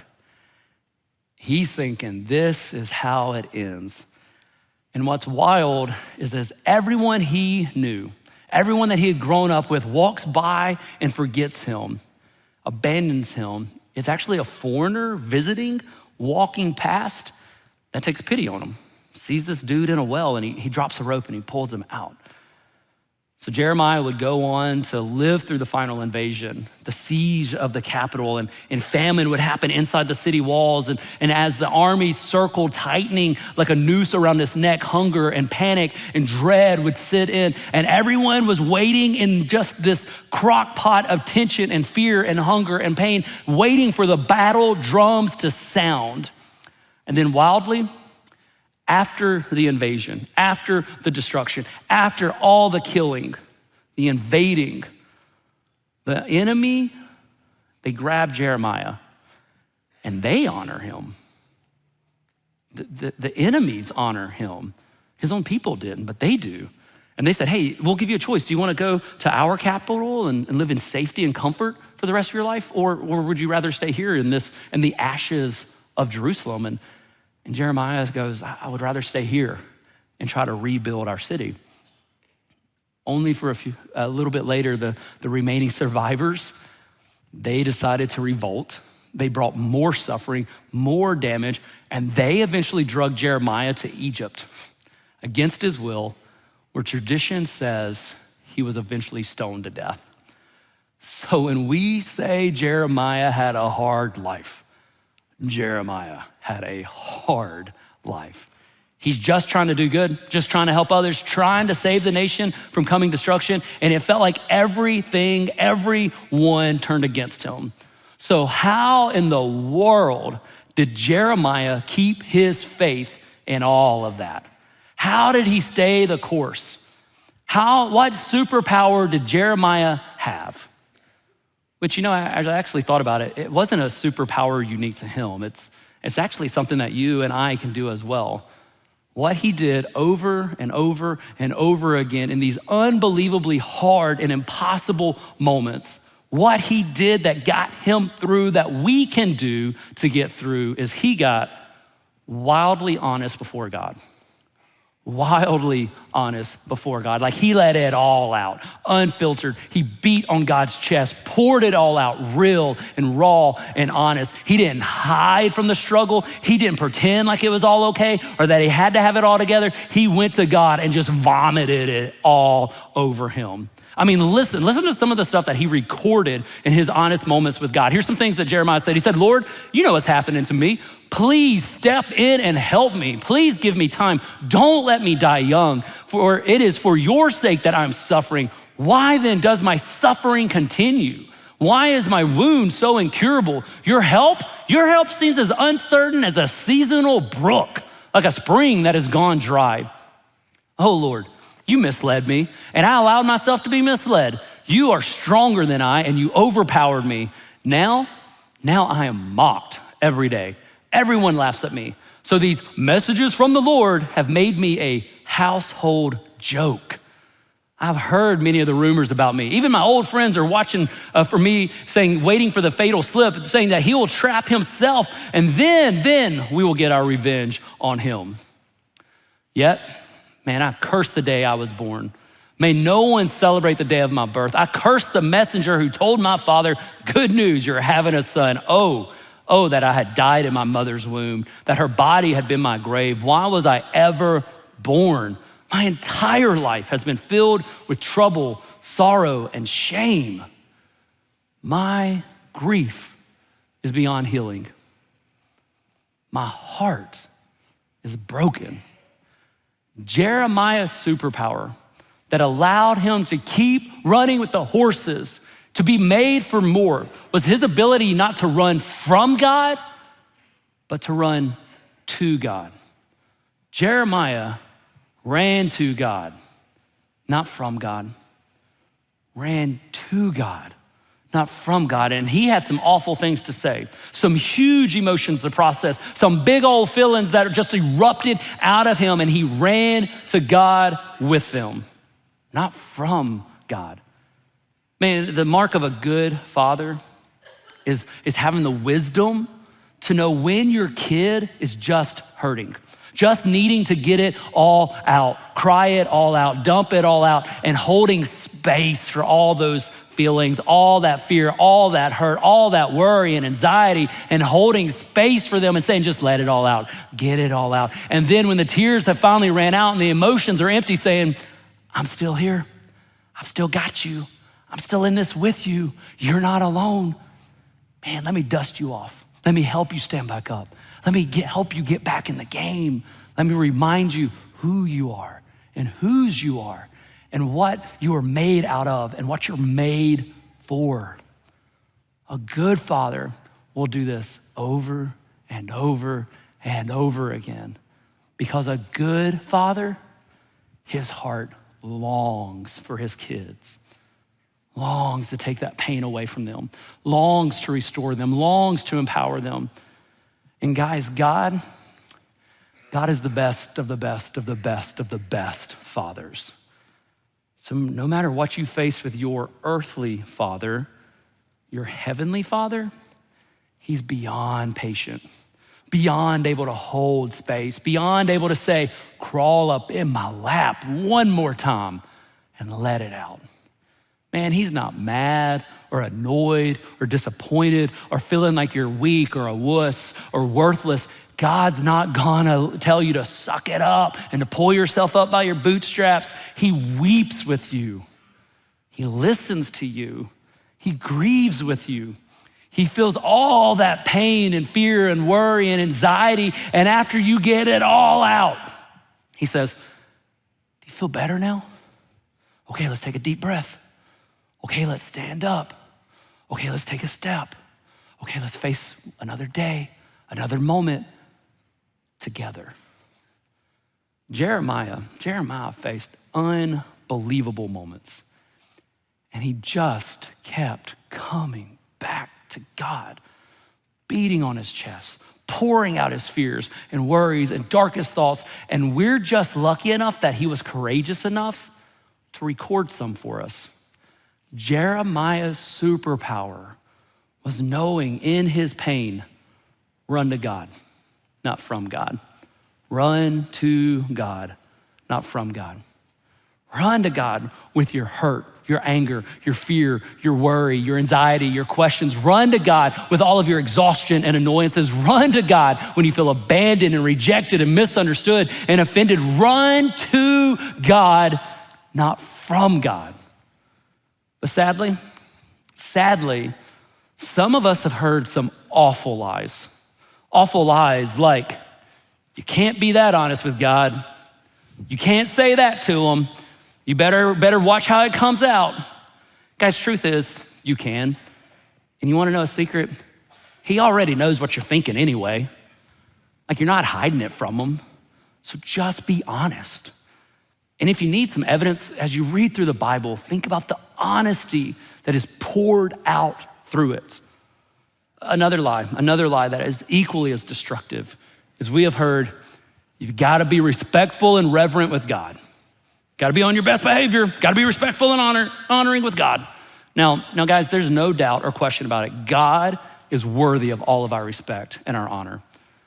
But some of us, we picture God like he's the king or the president, which I mean, like he is. He's the CEO of the universe. He's the king of all kings. And there will come a time that every knee will bow and every tongue will confess that he is Lord of lords and kings of kings. But don't forget, yes, he is the ultimate king, ultimate CEO, but he's also your daddy. He's your father.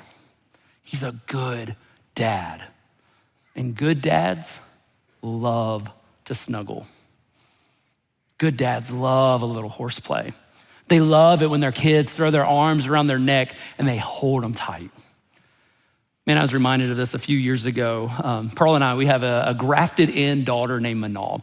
She came into our family when she was 18 and she's now 22 and we're just so proud of her. She's about to graduate from Penn State and it's just been so cool seeing her grow up. But when she first came, because of her past, she was always guarded around us.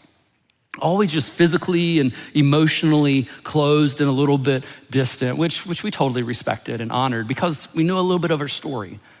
But I remember a few years in, after she had been part of our family for a while, I remember one night I was in the bed, like, pajamas on, like kind of like in that moment where like the melatonin's slipping in and you're ready to go to sleep. And she calls me and she is totally scared. Totally overwhelmed. You can hear it in her voice, and you go from sleepy to like full awake. And she just said, my car isn't starting. And I'm stranded on the far side of a dark parking lot at my college, all alone. It's late and I'm scared. And she said, would you come help? Guys, I can't tell you how fast I went from my bed to my Jeep with the jumper cables. And I can't even tell you how many laws I broke on the way getting there. Way too fast. Because even though she's not biologically mine, she's mine. She's my kid. And when my kid calls me and says I'm scared, I get there. And I get there and I'm like, I get out of the car and she does something that we had never had her do. I step out of the car, she jumps out of her car, she runs to me, throws her arms around my neck, and she squeezes like she has never squeezed before. And guys, to this day, I get teary thinking about that moment. And I'm just trying to be a good dad. And I am nothing close to how good God is. And I can't even imagine how much more he delights when his scared, overwhelmed kids throw their arms around his neck and cling to him. Man, that moment between Manal and I, it changed things before us. It broke down walls between us. Man, when she chose to come close to me, it did something. And when we choose to have those moments with God, it changes things with God. Yes, God deserves respect and reverence. He's the king above all kings. But he's also your dad, your father, and he loves these moments. So just be real, just let it out. You don't have to hold back from God. Run to God. We actually have an entire book in the Bible dedicated to this, and most scholars think Jeremiah actually wrote it. It's a book called Lamentations, and Lamentations full of laments, and a lament is a passionate expression of grief or sorrow, a passionate expression of grief or sorrows. God welcomes, delights in, longs for our passionate expressions of grief and sorrow.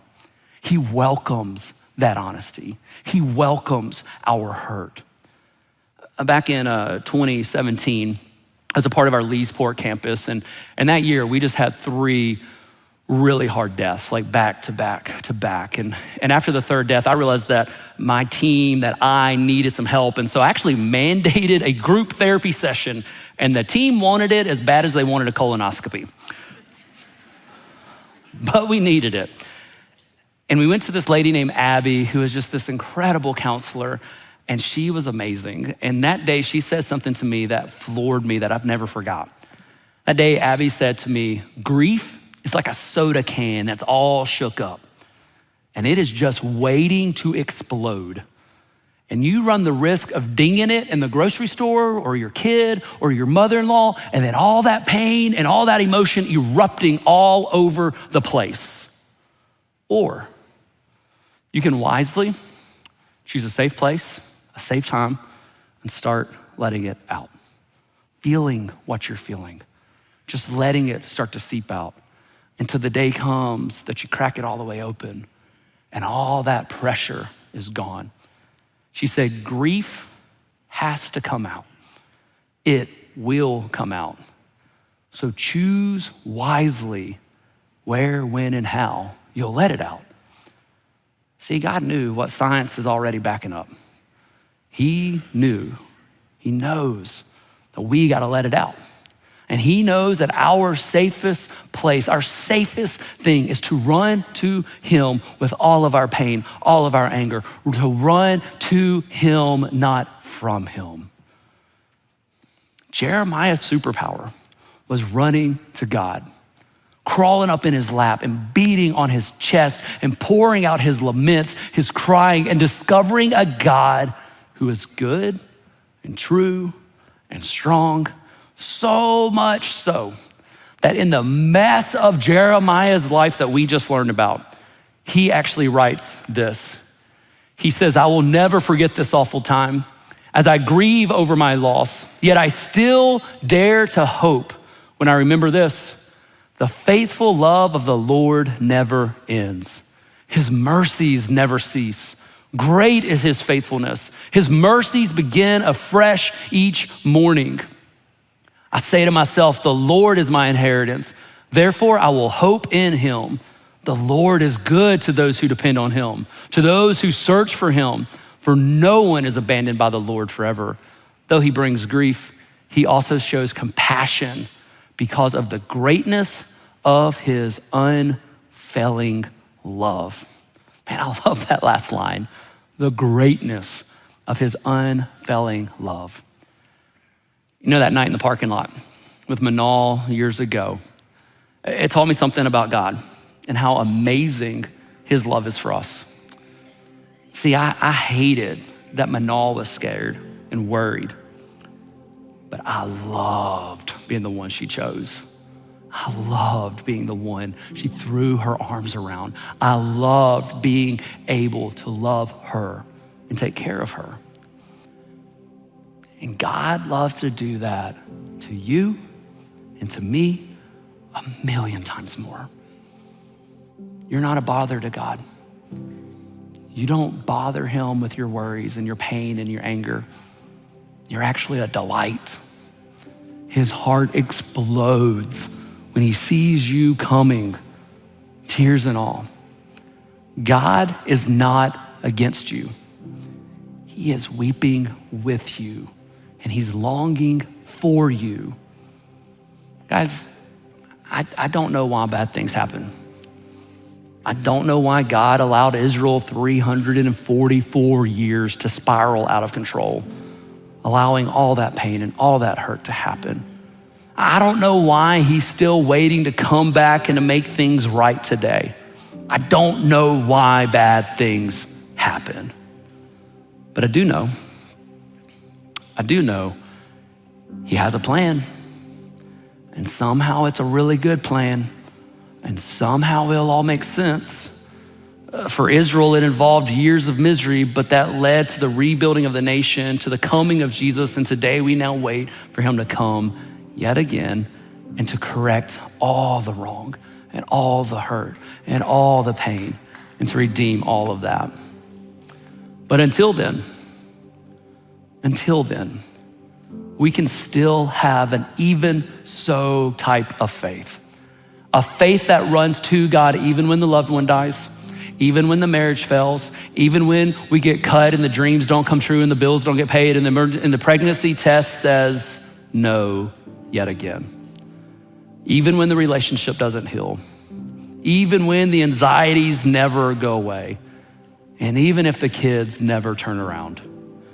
Even so, even if that happens, we can still know that God is good. God is for us. God is not against us.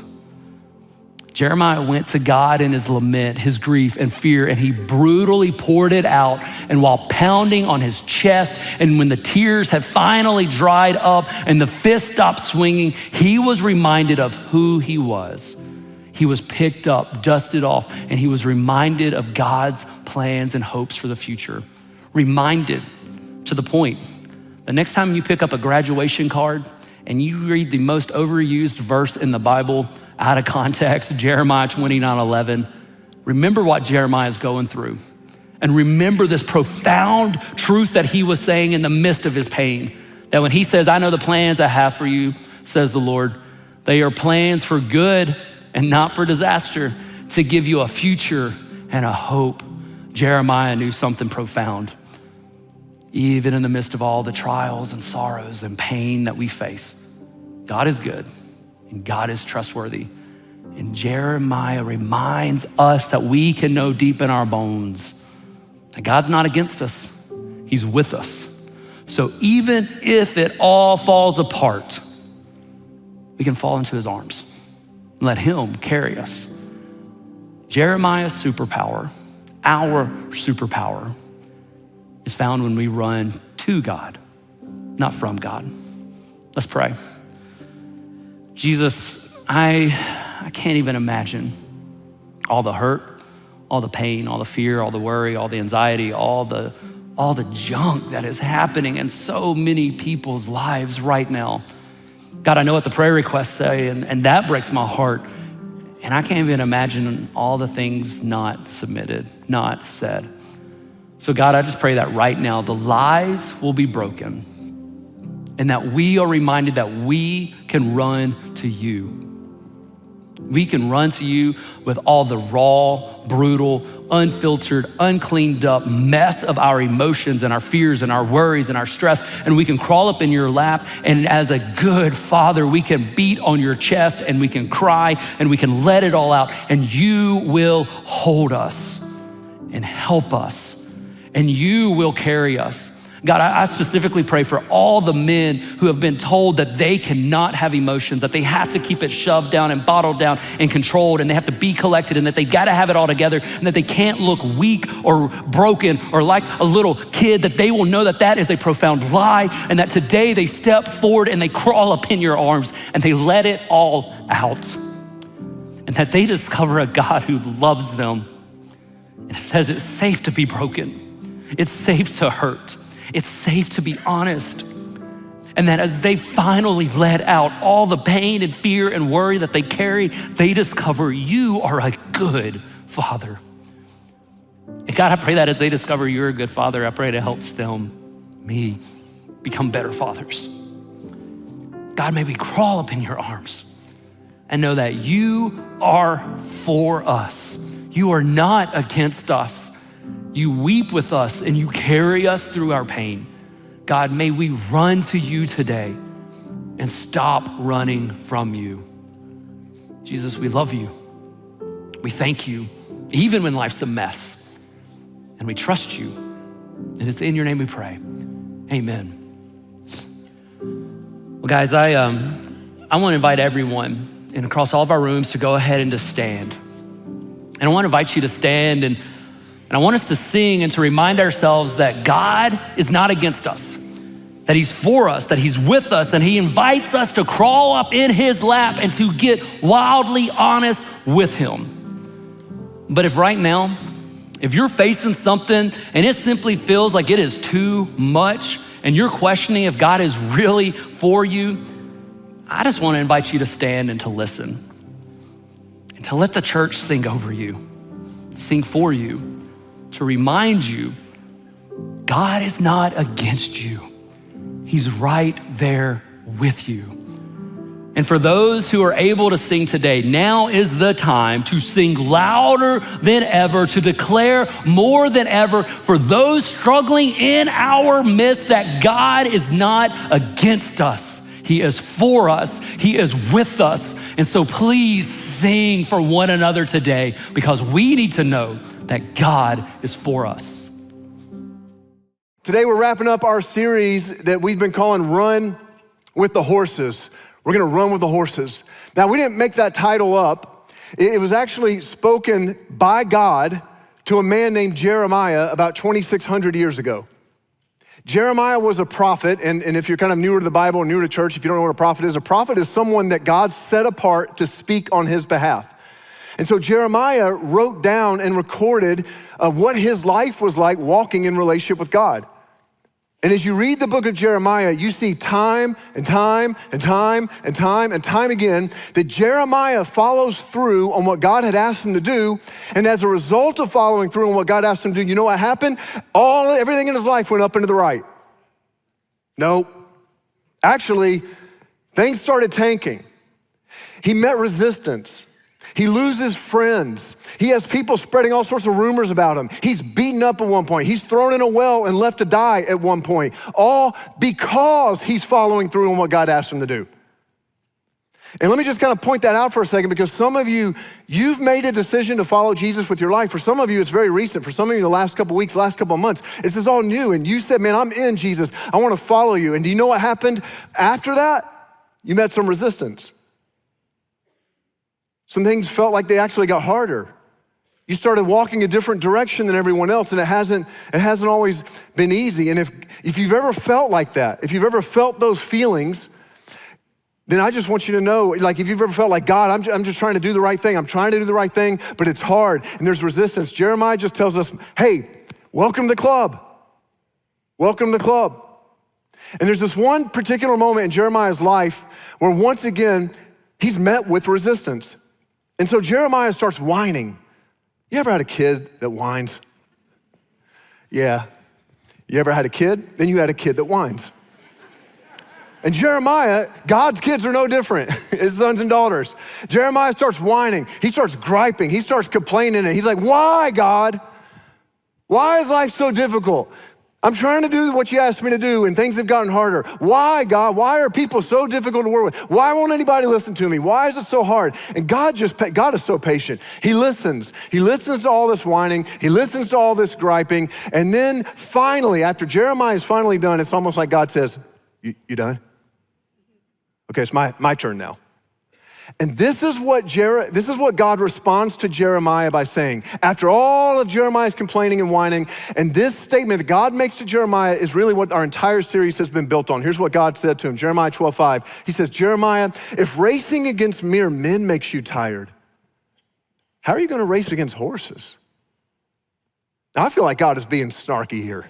I like snarky God. Every now and then you get snarky God. And I like this because it's almost like God is saying, I am so sorry, Jeremiah.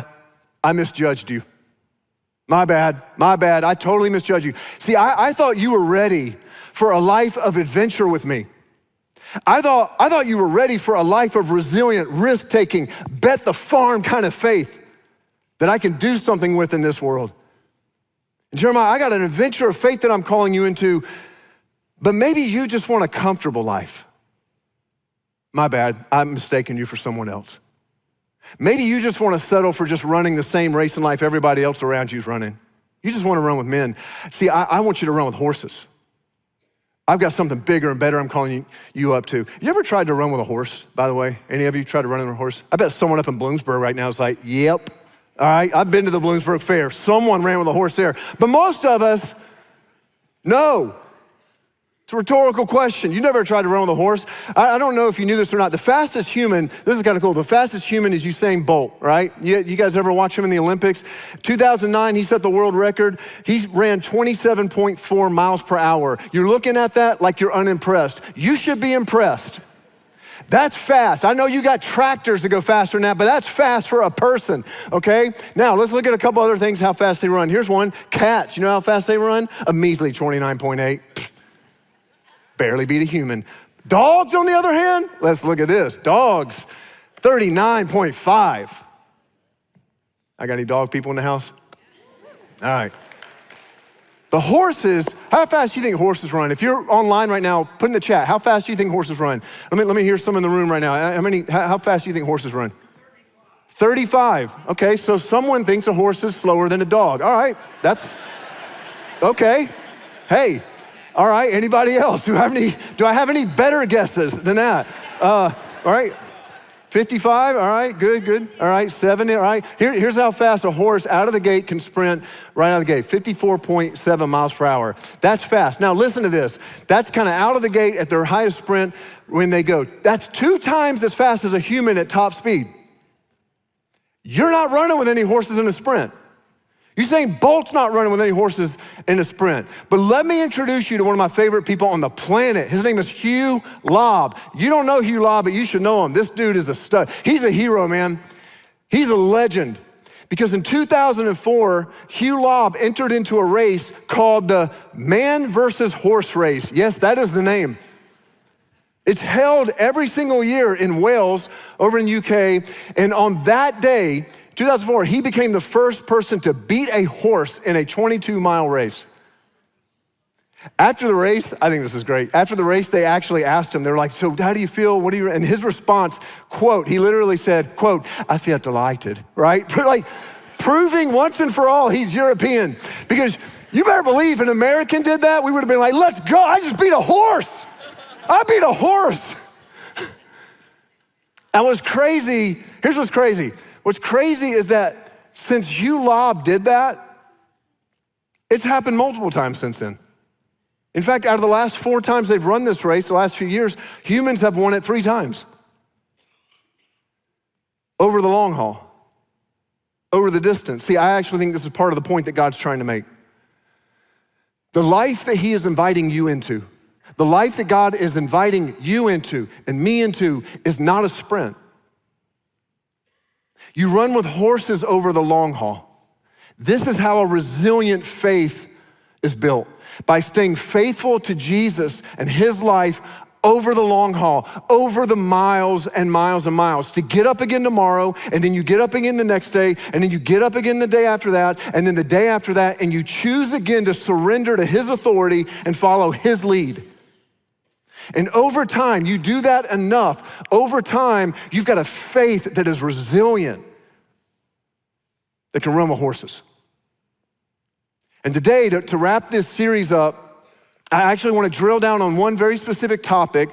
How do you live with resilient faith? That kind of faith that runs with the horses, resilient faith. When you enter into a season of life that you didn't ask for and you don't want to be in. And to do that, I want to look at something that happened toward the end of Jeremiah's life. See, God had been speaking through Jeremiah for years, almost 40 years at this point in Jeremiah's life. And he's been warning his people that if they kept running from God and kept ignoring God, it was not going to end well. I hope you know that. It won't end well. And sure enough, that's exactly what happened.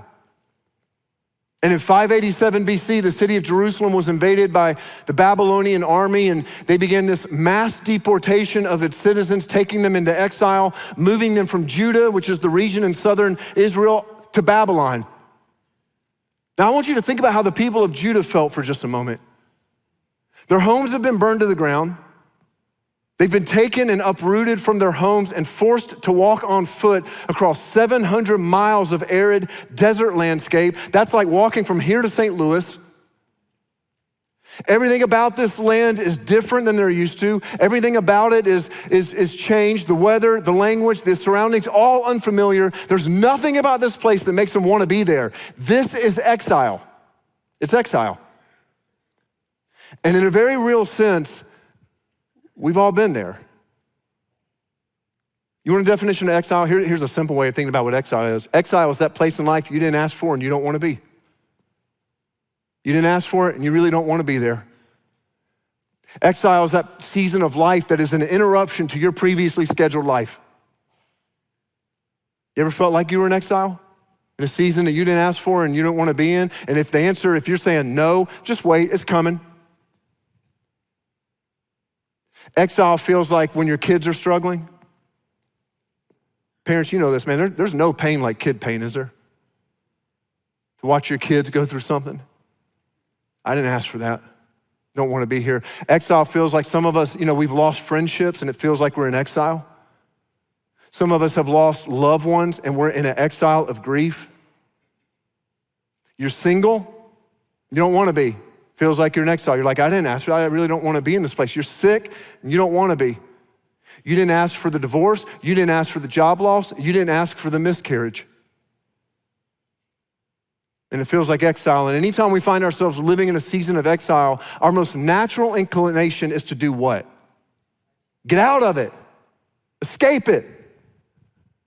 We numb out. We check out. We work longer hours at work to avoid dealing with it.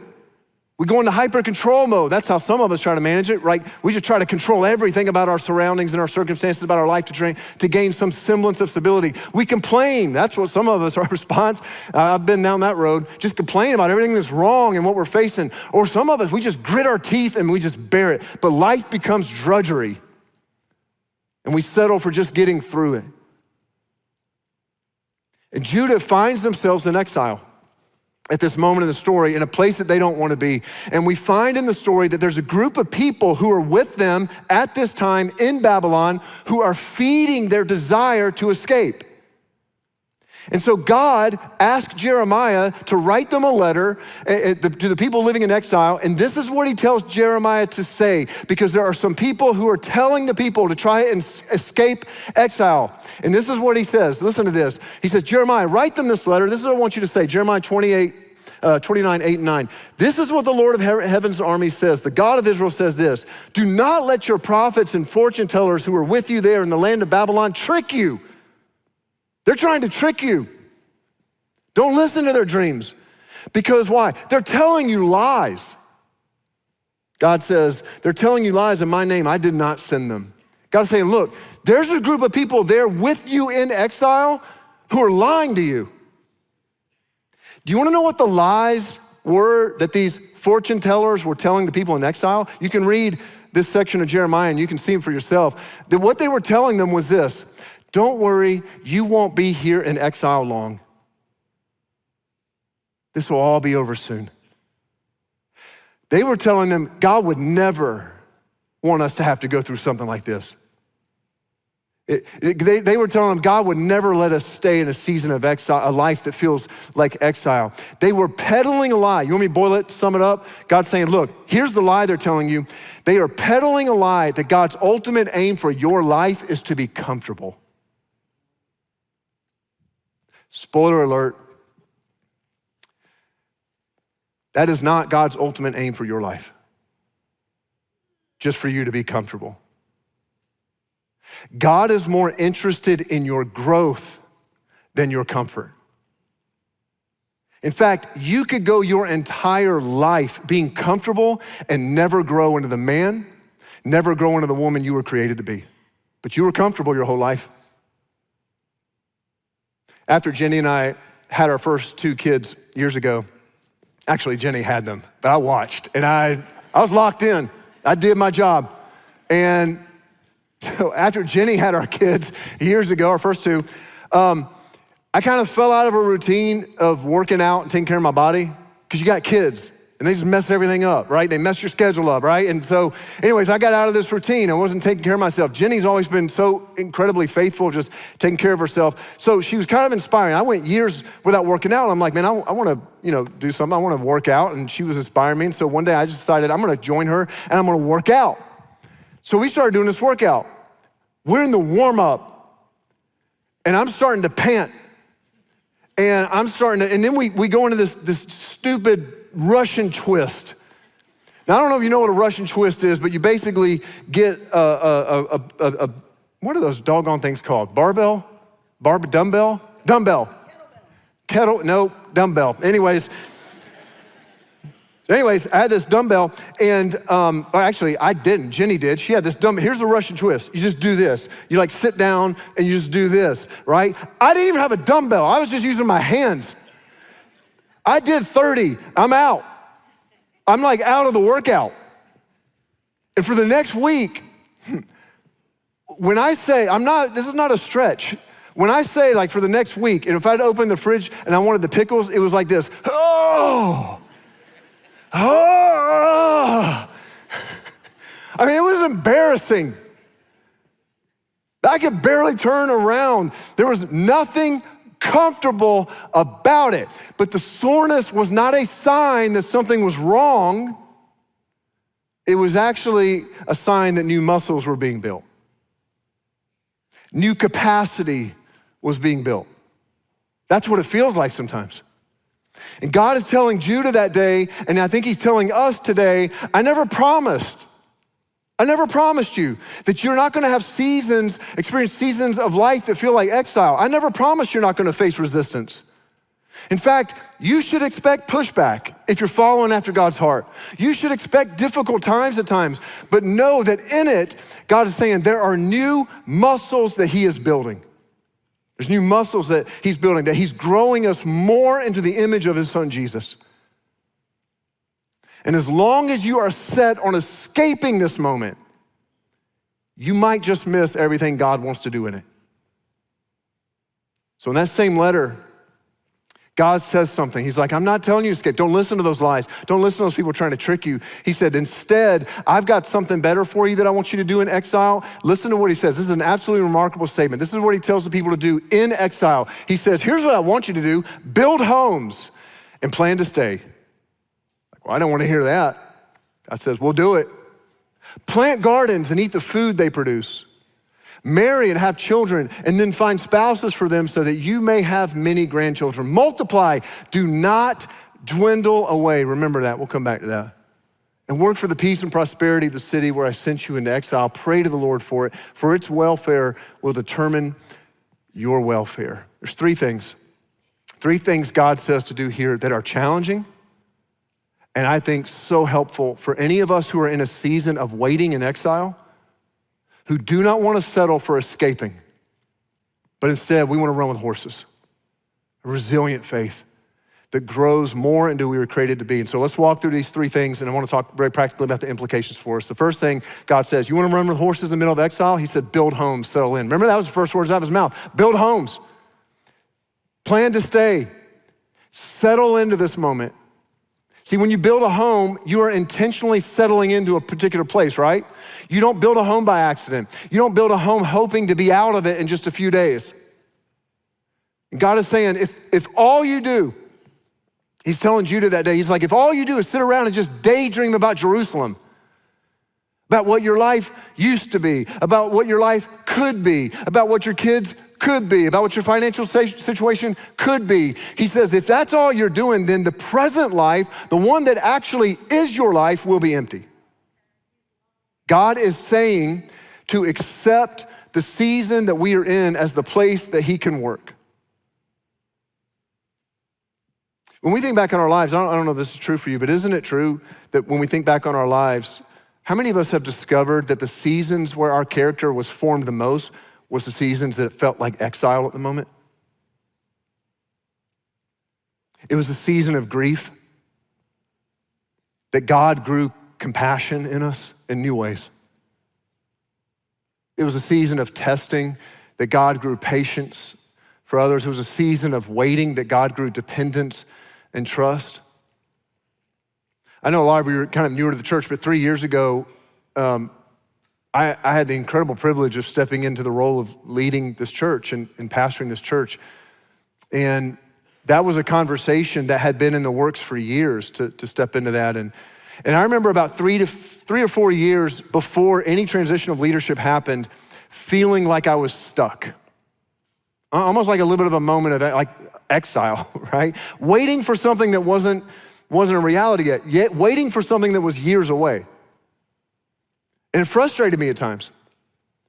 And it discouraged me at times.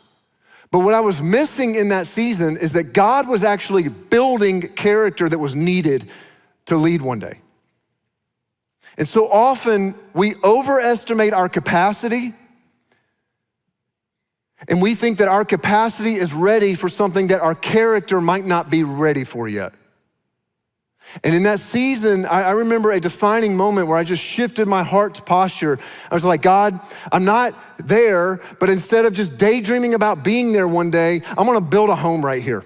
Because this is the reality. This is where you have me right now. So I'm just gonna build a home here in this season. I'm gonna stop focusing on getting out of this season, and instead I'm gonna ask, what do you wanna grow in me in this season? What do you wanna build in me in this season to prepare me for what's coming? And I wrote down a list. I could take you over to my office right now and I could show you. I could pull it out and show you a list of things I just started writing down. God, in this season right now, here's what you can grow in me. I just want you to grow. And I'm gonna stop focusing on getting out of it because I don't want my capacities to outpace my character. And God, you see what I can't see. And you're preparing me now. And I know some of you are in waiting right now. And it might not be for a role shift, I get that. But you're waiting to finally get out of a season that you didn't ask for and you don't wanna be in, but what would it look like to build a home there? To build a home.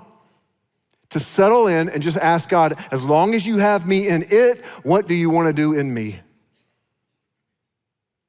Some of you are in a season of singleness. Some of you are single again.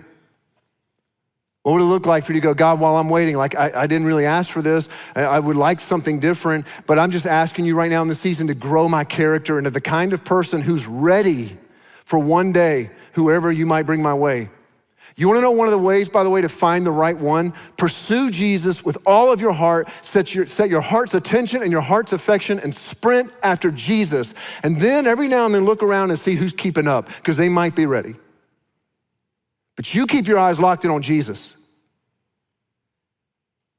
That's what we focus on because we want to build our character. That might be a season you're in, saying, I'm just gonna build a home right here. God, you gotta do a work in my character because I think I might be ready for something that I'm not ready for yet, and I don't want my capacity to outstretch my character. For some of you, it's a tough season in marriage right now. You're waiting.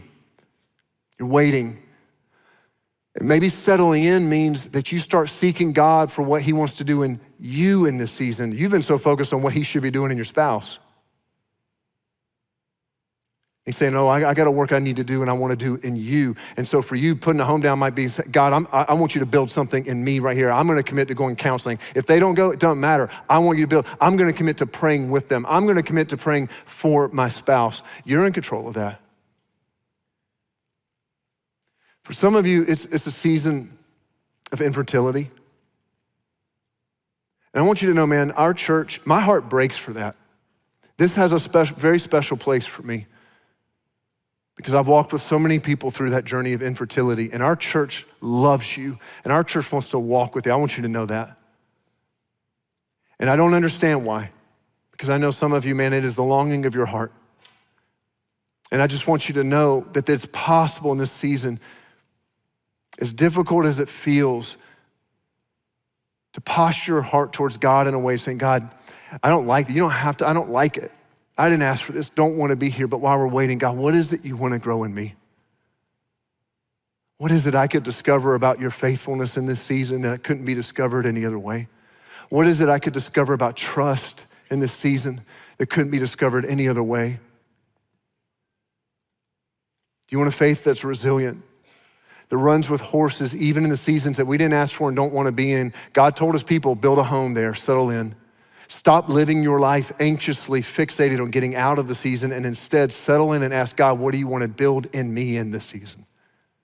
Second thing God said to do in exile, first he said, build homes, settle in. Second thing he said, plant gardens. That's turning pain into purpose. He said, plant some gardens. Plant gardens is an image to get to work. Get to work. Doing good. Even in a season you don't want to be in. See, you might not be in control of the soil you've been given in life, but you choose what you plant. And God is saying that as long as you're focusing on what's wrong with this season, you will miss the moments he puts in front of you to be used for good in this season, to have a purpose. I want you to know you have not lost purpose. Even in the seasons of your life that feel like exile, you have purpose. God has put you there for purpose. God can use you in that season. Jenny and I are coming up on 1 year since my father-in-law passed. Jenny's dad passed a year ago at this time, and Doug fought an exceptionally rare kidney disease for so long, and man, he fought so hard. And as a result of that disease, Doug went to dialysis every other day for I think it was 7-8 years. And one day we were down south visiting them, and I came downstairs. It was on one of the days he was gonna go to dialysis, and I came downstairs and he was about to walk out the door. I called him before he walked out, and he's like, I'm on my way to dialysis. And I was like, well, isn't dialysis like at 10? It was like 9 o'clock. I'm like, isn't it a little bit later? And he goes, yeah. He goes, but I leave early so I can stop by Burger King. I'm like, They're good with that, just shoveling some whoppers down before you go into dialysis. I mean, I don't know how dialysis works, but I was like, but that seems a little, I don't know. And he goes, no, I'm not going for me. I go there to buy breakfast for all the nurses, all the workers. I just want to serve them. I just want to love them and pour something out on them. That is planting gardens in a season of exile. I don't like this. I didn't ask for it. I don't want to be here, but God, you can use me. Your workplace that you're in right now might not be everything you dreamed of. I get it. It's not the soil you would have chosen, but God has you there for now to plant some gardens. What good can you do this week for your boss? What good can you do? How can you serve your teammates? How can you bring love and kindness, salt and light into that environment? Your relationships with your parents. I get it, man. It might not be perfect. The soil might not be the best, but God's put you there. So what are we gonna do? We're gonna find ways to honor our parents here in this moment. We're gonna plant gardens, even when it feels we're in a season that we didn't ask for and we don't wanna be in. Everywhere you go, every interaction you have, no matter what season you find yourself in, is an opportunity to bring more peace and wholeness to that moment. And God has you there and can bring purpose. I met a couple last week here at our church. A remarkable couple. And they got thrown into exile last year. Because they got a knock on their door, 2 a.m. The knock no parent won't. The state police showed up and let them know their son had passed. And I was so proud of the way that they told me how our church rallied around them and just loved them and supported them. But man, they were grieving, as you can imagine. And as they grieved, they actually found so much hope knowing that their son at a young age had his church and leaders and student ministry investing in his faith. And this gave them so much peace knowing that he knew Jesus from those early years. And then a few months later, the wife then lost her dad. So she's lost her son and then lost her dad. And in the process of all of that, they came into some inheritances that they began to pray about, like, what do we do with these unexpected resources that they'd come into? And they knew right away. They wanted to plant some gardens in the middle of what felt like an exile, a moment of exile in their life. And so they gave generously from those resources that came their way so that any students who needed scholarships here at our church to get to our summer camps would be able to go to camp. They did that because they knew how pivotal those early years were in their son's life and in his faith, and their willingness to get to work planting something, planting gardens, planting seeds, even in the middle of a season of exile. That helped make it possible to cover the cost of every student who wanted to attend camp this year. And we saw over 100 students give their lives to Christ. That is planting gardens, even in a season. It feels like exile. You didn't ask for it. Don't want to be there. They didn't ask for any of that, but they were not going to wait around until they were out of it to start planting gardens. You want a faith that is resilient no matter what season we find ourselves in? We're going to settle in and we're going to ask God to build in us the character he wants to build. We're going to get to work doing good in his name. And the last thing God said to do in that passage, he said, marry and have kids. Marry and have kids. Don't isolate. Now, don't take this literally. Single guys right here, don't notice the girl next to you. Be like, hey, marry. Hey, just saying.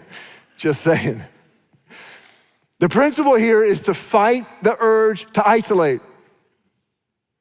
When you're in a season of life that you don't want to be in. You know, it's so easy to isolate in seasons of exile, isn't it? To pull away. I want to crawl in a hole, man. I'm like a dog die. I just want to go and just leave me alone. I want to get away from others who could walk with us as we pursue God. But you will not build a life of resilience and resilient faith in isolation. Not possible. I've told you this before, but man, I get real concerned that the majority of our relationships that most of us have in life are business partners. I don't mean we don't need business partners, but here's what I mean by that. I just mean the majority of our relationships tend to be transactional. Business partner kind of relationships. You need business partners and do business and all that. That's not what I'm talking about. I'm saying most of them are all transactional. They're just surfacey. And listen, when you're going through a season of life that you didn't ask for and you don't want to be in, it feels like exile, you don't need more business partners in that moment. You need brothers. You need a sisterhood.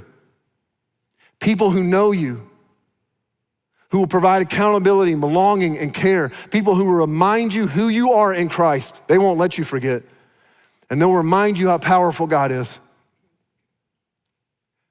If this weekend gathering, now I'm so glad you're here, but I just need to tell you this because it's my job to just tell you the truth. If this weekend gathering is all you experience with our church, as uplifting and as valuable as I hope this is for you, just coming for an hour on a weekend will not sustain you in the seasons of life that feel like exile. Won't do it. Won't do it. And you'll wonder why you feel like you're starving. So we got groups meeting all throughout the week, all over the place. We've got teams here serving in ministries that provide the place for you to connect in Christ-centered relationships. And one of the things that I've been so encouraged to see this fall is that we've got more people now than ever before in groups and serving on teams here at this church. And the reason I love seeing that, here's why I love seeing that. I love seeing that because that means there are more people than ever now that are waging war against isolation. And some of you, it's time to connect here. You've been on the sidelines, but the life of faith is not a spectator sport, it's participatory. Go on our website today, find a group that works for you. Start serving on a team here. Find some brothers, find some sisters who can walk with you. I can't tell you how many stories I've heard these last couple months of people who entered into their own seasons of exile, but it was relationships here. People showing up for each other in hospital rooms. I can't do that for all of you. Your campus pastors can't do that for all of you. We need each other. People showing up in the midst of loss, through hard seasons, being the church to each other. Guys, you can't run with horses and step into the fullness of God's design for your life in isolation. And let me just say one last thing about this. Maybe for some of you, the first step towards breaking out of isolation is to come down front when we're done in all of our rooms, if you're there, and pray with someone. We do this every week, and we've got people down there, they show up every week to just be available to pray with you about anything you're walking through. For some of you, you've never taken us up on that, but you need to. Because we want to pray with you. We want to hear what's going on. We want to walk with you. And that might be the first step of breaking out of isolation. Guys, you were made for more. That's been a resounding kind of theme of this series. You were made for more. You were made for more. You were made to run with horses. To walk in resilient faith that doesn't just survive seasons that feel like exile, but instead we grow. We grow because we settle in. We build homes here. We get to work doing good. We plant gardens. And we refuse to isolate. I'll be honest with you, this message is very personal for me right now today. And I'm not gonna share all the details, but I will just say this. I feel like I'm in a middle of a season right now that feels like exile, someone very close to me. I didn't ask for it, and I don't want to be in it. And it's scary, and it's frustrating, and it's discouraging at times, and I don't know what's going to happen.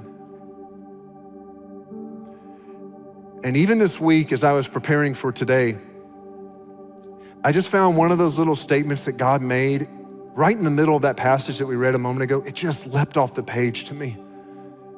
And it's that moment where God said, do not dwindle away. Don't dwindle away. And I felt like God was just reminding me, Jason, I know it's hard. I know you don't want to be here. But Jason, do not dwindle away.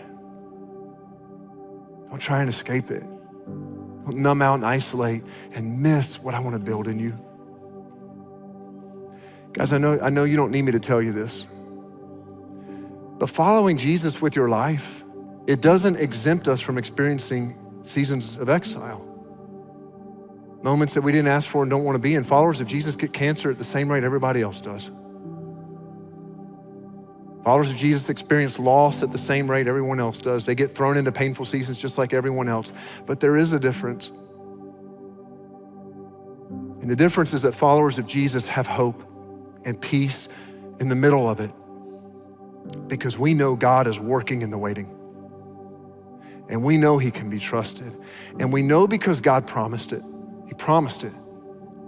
Because just a few sentences after the ones we just read a moment ago, God makes a promise to his people that has been echoing down the halls of history ever since and has been an anchor for so many. This is what God said just a few sentences later. He says in 29:11, "For I know the plans I have for you.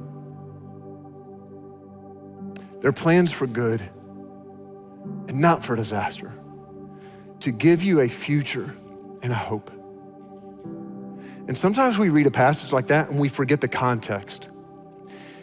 That was said to a group of people who were in exile, not on the other side of it, not out of exile. They were in the middle of it. They were in the middle of a season that they didn't ask for and didn't want to be in. And it's to them in that season that God showed up and made this promise. And some of you are here today and you are in the middle of it. And I want to remind you, and I want you to hear God speaking these words to you. I know the plans I have for you. Listen to him, he's speaking it to you. I know the plans I have for you. They're plans for good and not for disaster, to give you a future and a hope. I want to tell you, man, I love that promise when everything in my life is going great. But I need that promise when it feels like I'm in exile. And I want you to know that while you're waiting in exile, God is still working. That is an assurance we have because we have placed our hope and faith in Jesus. And if you haven't placed your hope and faith in Jesus, what are you waiting for? So the question I just want to leave you with is this: will I escape or will I embrace exile? That's the question we got to leave with today. Will I escape or will I embrace exile? We can choose escape and we can numb out. We can daydream of better times. We can isolate ourselves. We can complain. We can just grit our teeth and try to get through. That's escape. That's just running with men. That's the race everybody runs. That's what everybody's expected. It's running with men. We want to run with horses. We want a faith that's resilient in the face of resistance. And I'm just saying to you today, I'm choosing embrace. I'm choosing to embrace it again. I don't like it. I don't want it, but I know God is with me. And I know he's working in the waiting. And so I'm gonna settle in and I'm gonna ask him to build in me what he wants to build in me. And I'm gonna get to work doing good even in the waiting. And I'm not gonna isolate. I'm gonna bring some brothers around me who can help carry the load in this season. And I'm praying for you that one day when you're on the other side of waiting, on the other side of exile, you will be able to look back and say, that is where I learned to run a new race. Would you stand with me wherever you are? I'd love to pray for us. I'd love for you to stand and join me. Heavenly Father, we are so grateful that you call us up. We are so grateful, God, that you don't let us settle for small living. You don't let us settle for a life of spectator. You call us to participate. You call us to get in the game. You offer us a new race to run. God, for any of us who are here today and we feel like we're in a season of exile, would you breathe hope into us? Would you breathe encouragement into us? Would you breathe empowerment into us today? God, would you build in us in seasons where we didn't ask for it, we don't want to be in it, would you build in us the kind of faith that is resilient in the face of resistance? I pray that we get to work planting gardens, even though the soil might not be what we want. And I pray, God, that we give ourselves to others. We invest in others. We don't isolate. God, we thank you that you have enabled us and empowered us and given us all we need to run with horses. We're gonna run with horses. We're gonna run with horses. Thank you that you made us for so much more. We pray all of this in your name. Amen.